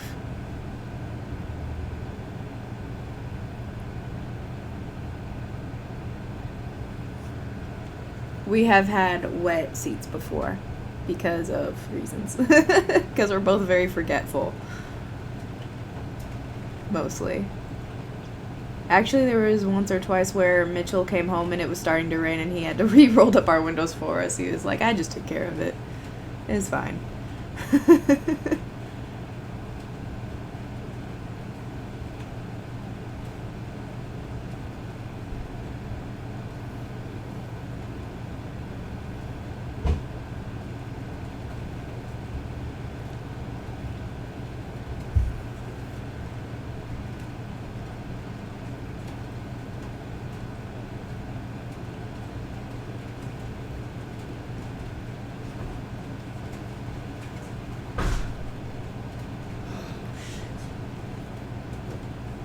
no longer immune to the stairs.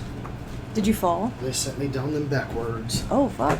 I was trotting up and my foot went up from underneath of me and I almost fell up the side of the fucking thing. Oh, my God. I caught myself before I hit the mud though, so I'm still clean, bitch.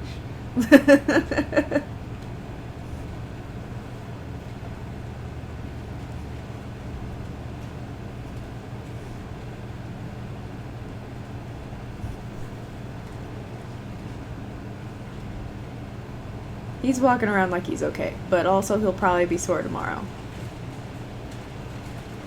But he seemed fine when he came in here and said, "I'm still clean, bitch."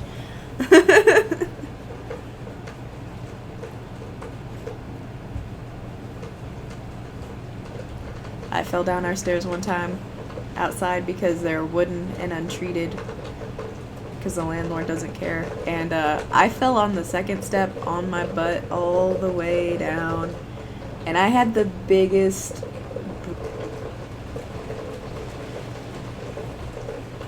Oh no, I see my video doing a spinny thing. Hopefully it doesn't cut out.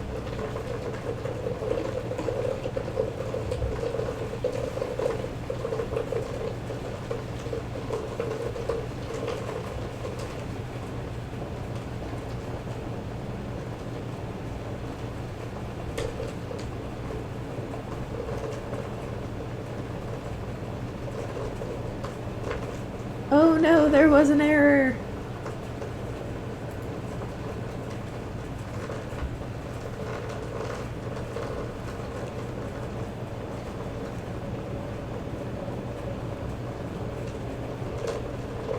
Oh, I think I'm back. For now, at least. Oh, good. I was worried for a second. I mean, I have gone on for like 2 hours, so it wouldn't be the worst stream ever, but thank you, Bob.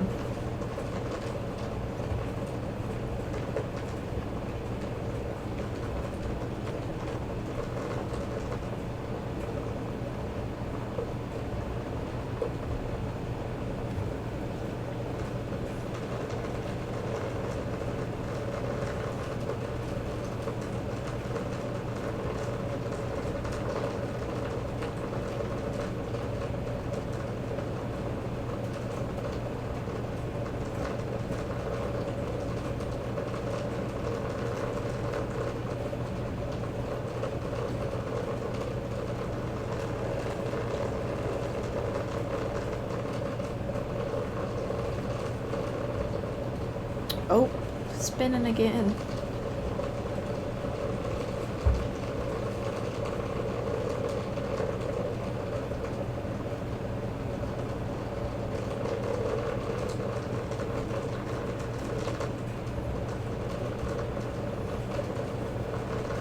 Oh no.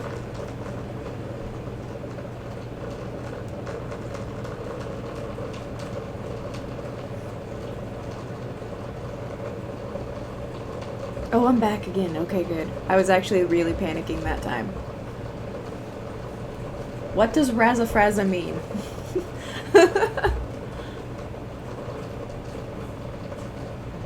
I'm a big fan of whatever Razafraza is.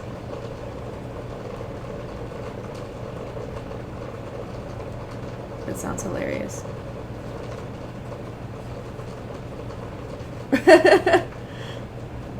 That's a really good one.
It got dark and is raining, and now it's raining, but the sky is getting brighter.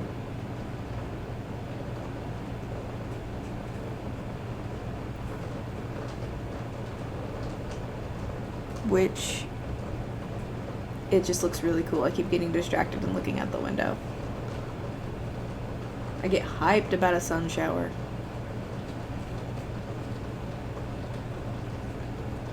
Usually because there's rainbows after them.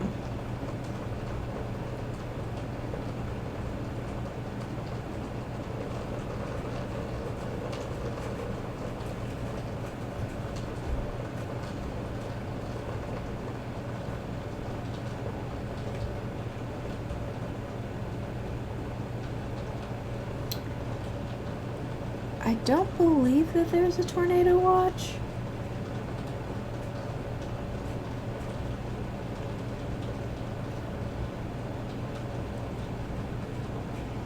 But honestly, where we live, like, sometimes they happen around us, but not so much in our area, because we have a lot of, like, they're called knobs. It's not quite like a mountain.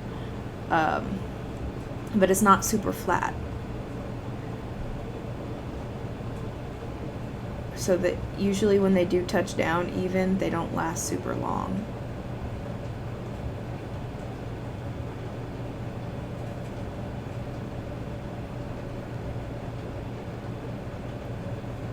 Wait, you had a tornado watch last night, or was it like a warning last night? And also, was it like super close to your house? I need to know all of these things.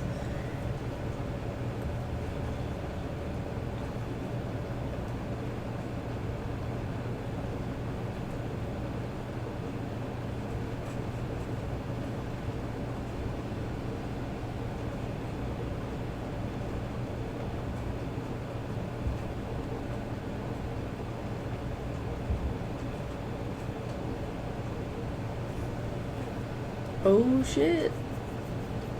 That's actually very scary. I don't know how big Ontario is, but I'm pretty sure, isn't it like fairly... Is it fairly large, or is it just like population large?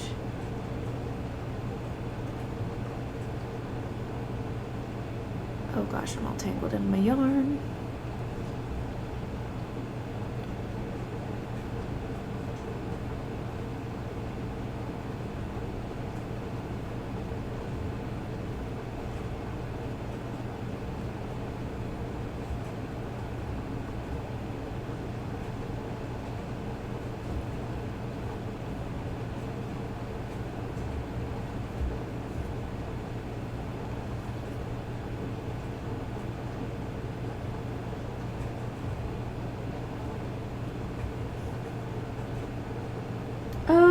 Okay, yeah. That's what I thought, but to be completely honest with you, geography class did not stick with me, and we also didn't learn a lot in it to begin with that wasn't, like, world geography vaguely touched on, and then American geography.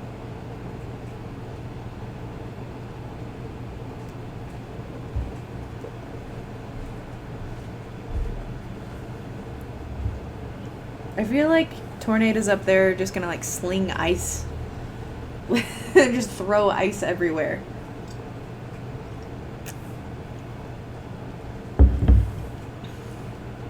Oh, taking a stretch break really quick.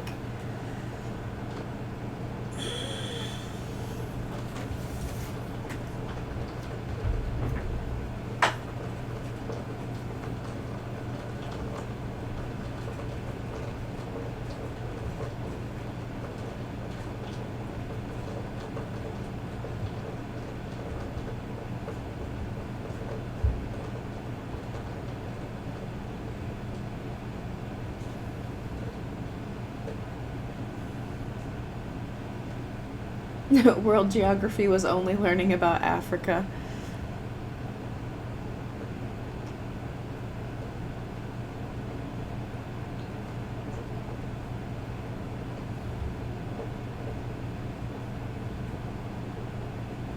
We did not learn much about the world at my school.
I probably should do that. I don't think I have any that are the right shape, but I'm sure I could go down to the river and find something.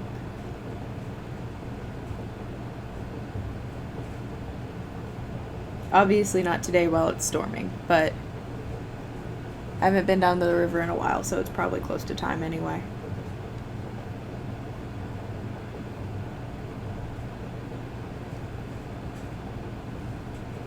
I'd be down to do a rock painting stream.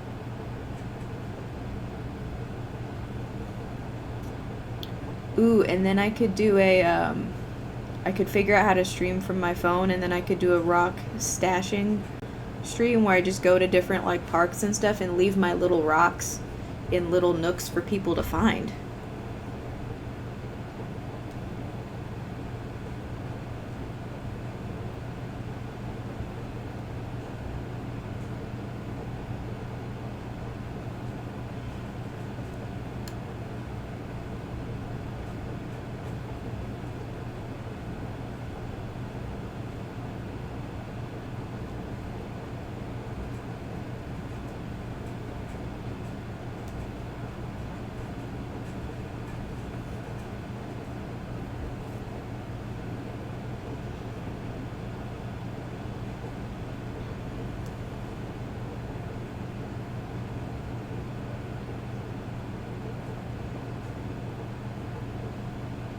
I think I have a flathead screwdriver and a hammer, and also a rock.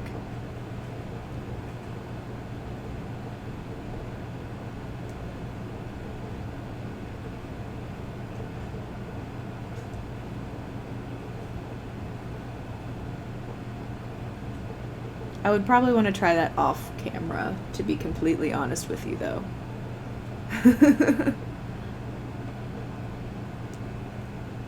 That seems like potentially an injury.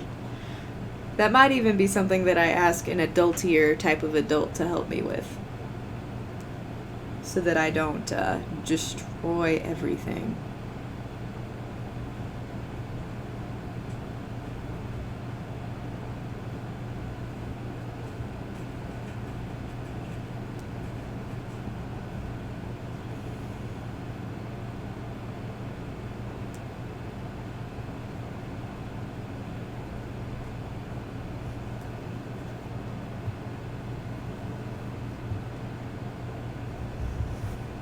Definitely do not want rock bits in the camera.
once I'm finished with this row, I am going to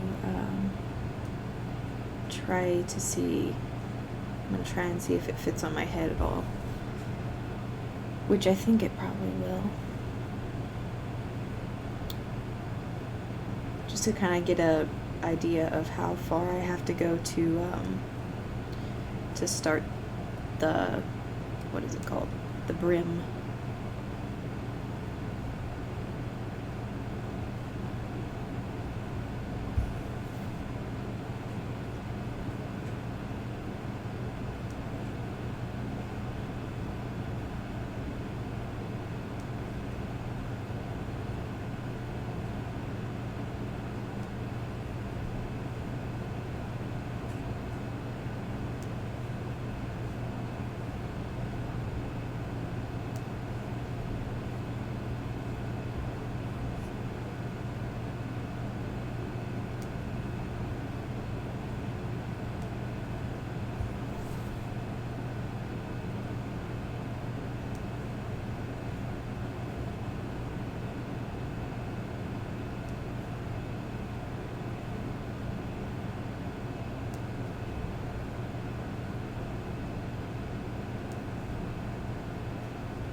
Okay, I'm gonna take off my headphones and try on this hat.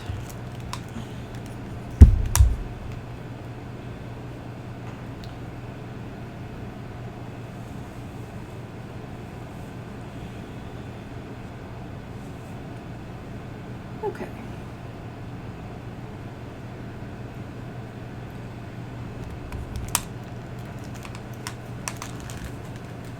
It's about the right amount. Let me look at the brim of my first hat and see how I did this. I started with a puff stitch. That looks, yeah. I'll do that again. That looks pretty good, I think.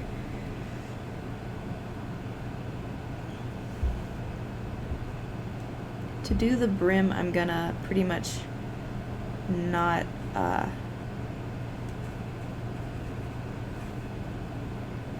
you basically just don't do any more increases, and you keep it the same, like, as you go around.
Can Congrats on the cereal. Why were you not allowed to have cereal? Or did you just happen to not eat it for a while?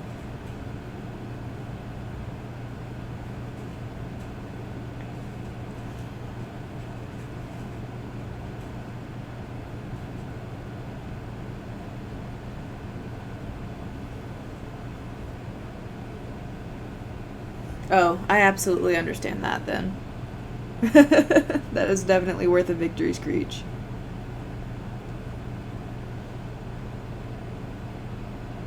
Wait, I didn't do that one. Right.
Right, especially because, like, most of it is just brand based.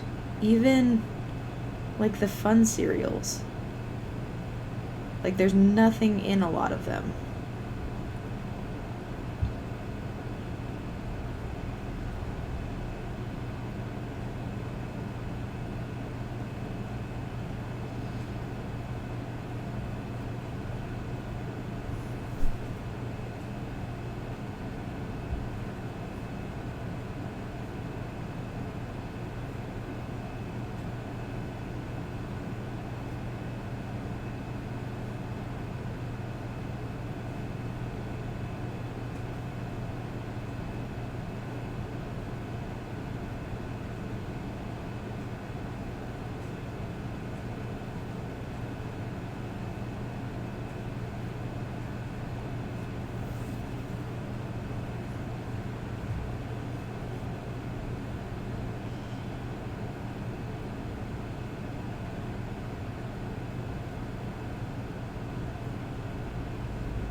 That's true, and if it's like, depending on the kind you get, a box of cereal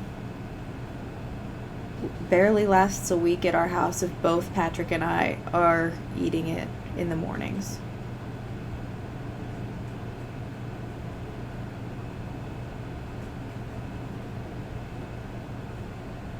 Because we go through phases where sometimes we both just eat a lot of cereal, but at the same time, like, we don't have the biggest bowls of it, and it still will, like, last maybe 5 days.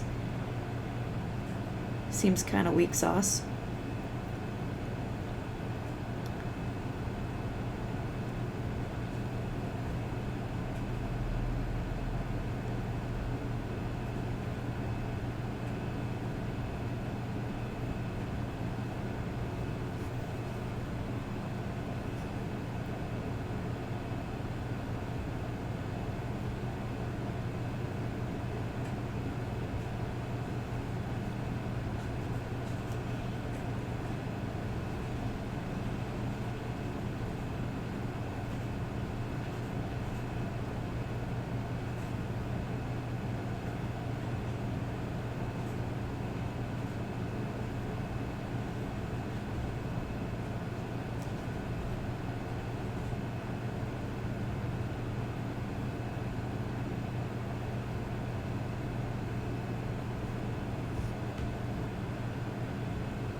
there is my puff stitch row.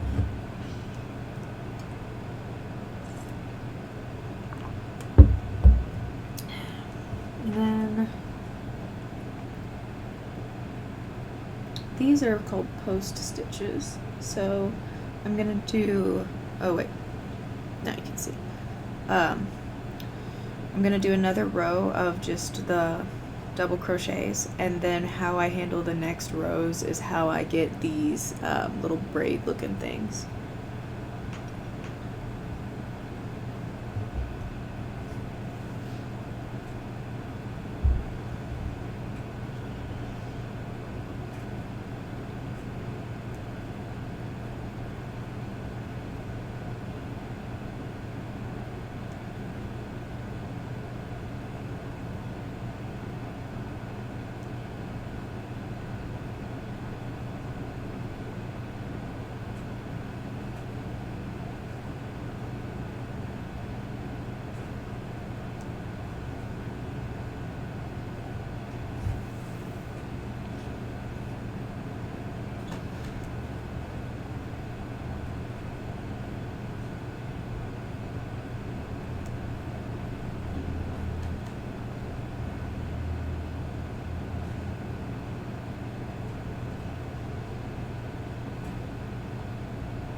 Let me see if I remember.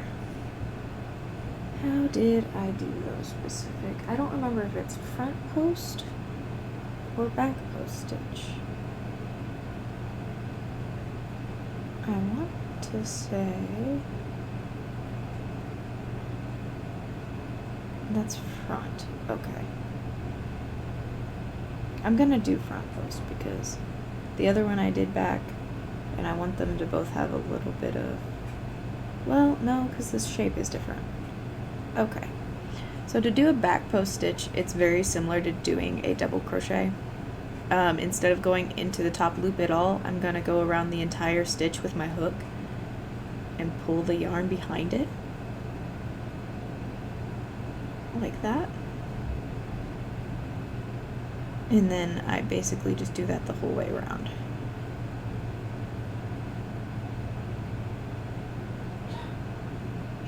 I want them to look a little bit different from each other on the brim, even though the yarns are completely different, just because I like to make each hat unique.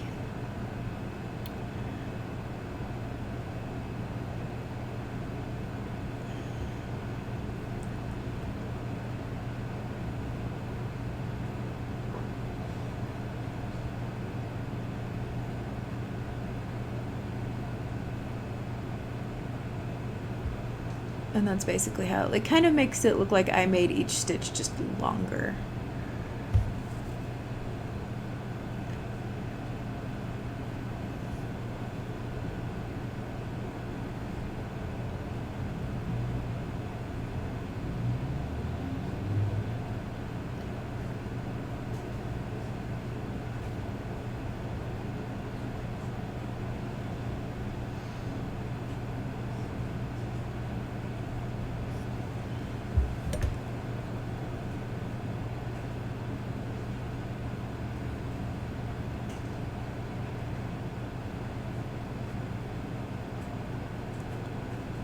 Oh, that stitch was weird.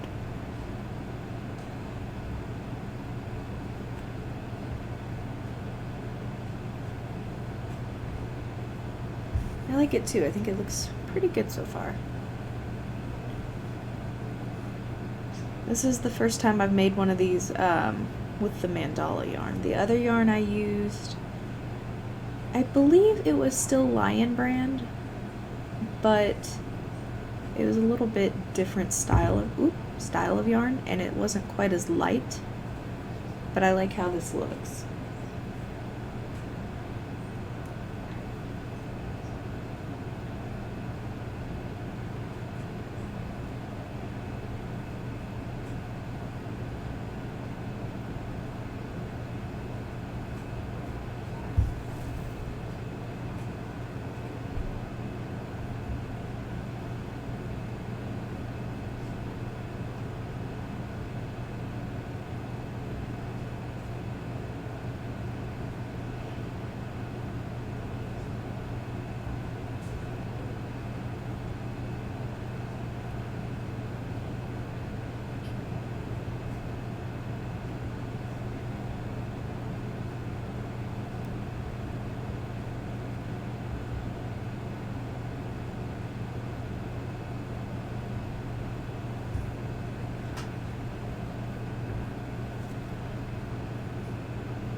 Here we go. That looks pretty good.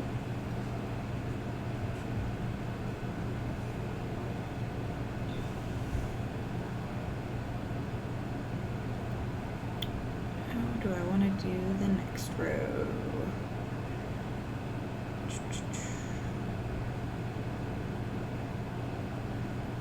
I think I'm just gonna do half doubles. Wait, that was wrong. I'm gonna do half doubles.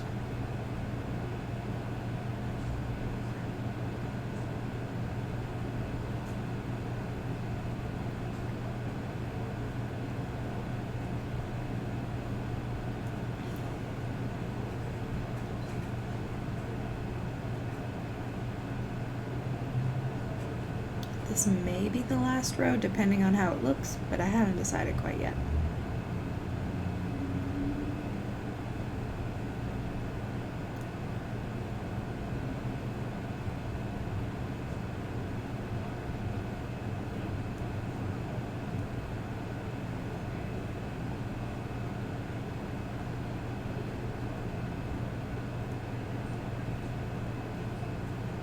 Congrats on the catch.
Yeah, not the greatest. It is kind of hard to get a Pokemon with good stats in that game.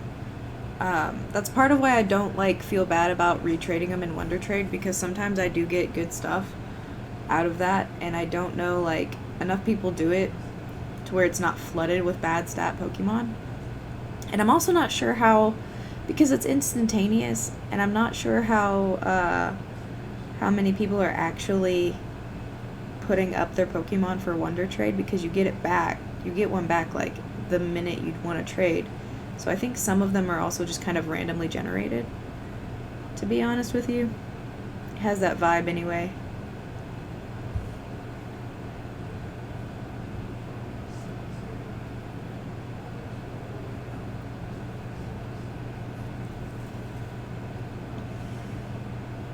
I'm gonna take off my headphones again just so I can try it on one more time.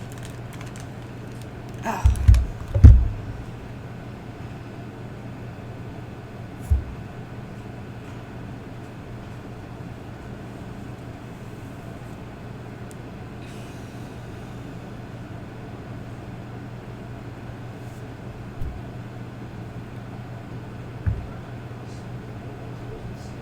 Oop. Punched my computer monitor.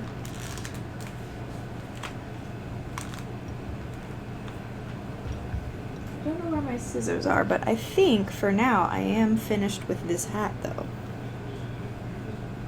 I might go back in later or next time and add stuff to it, but for now it seems pretty good. Do I have snips over here? I do. Okay.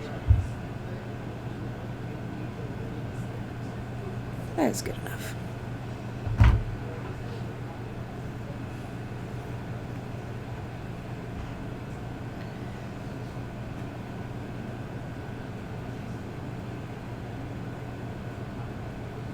Tighten that up.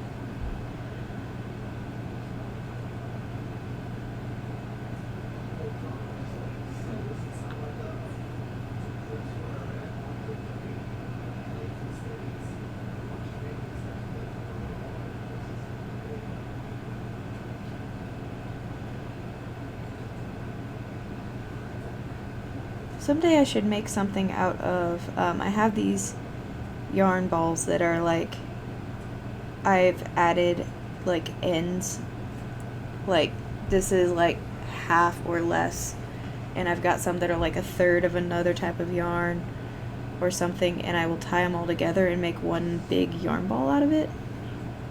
And the yarn changes as you go way more drastically. I like those for freeform projects. I might do something like that next time. I'm not sure yet. But yeah, here is today's hat.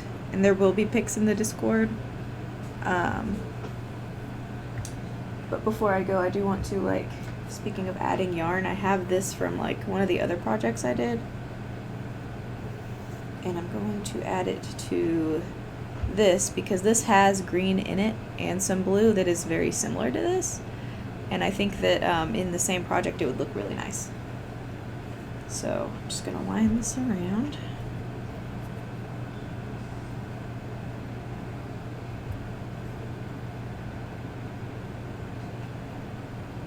Oh, I remember what I used this for surface crochet on a different thing, I think.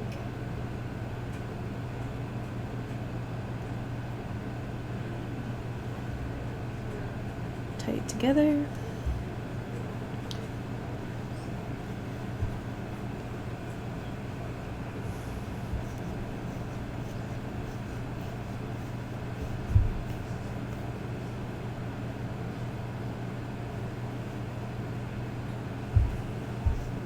That way when I go to reuse the yarn, it's also, because it's the same type, it'll be very smooth.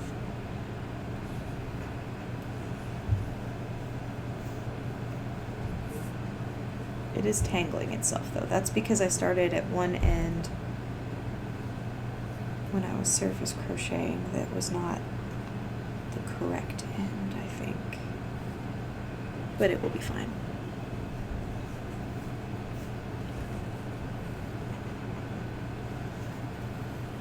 Oh gosh, if this green behaves, it'll be fine. Good lord. What even?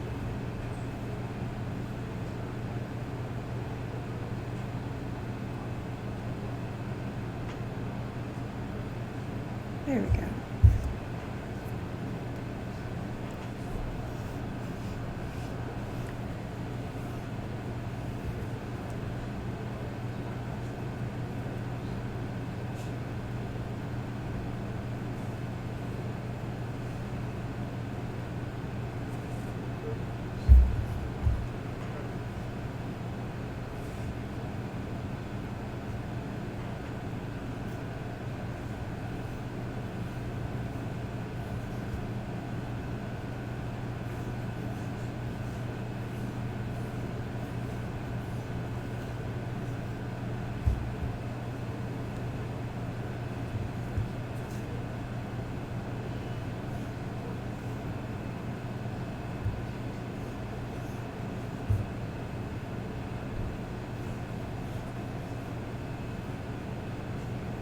The cowl, that's what this is left over from. I was thinking about it and thinking about it, and I was like, I know I used this, but I don't remember what it was for. This was for that cowl I did.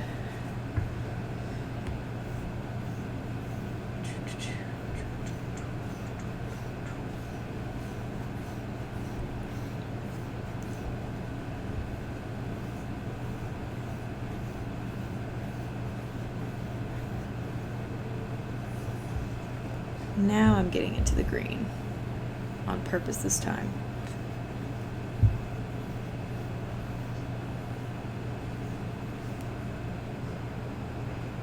Okay.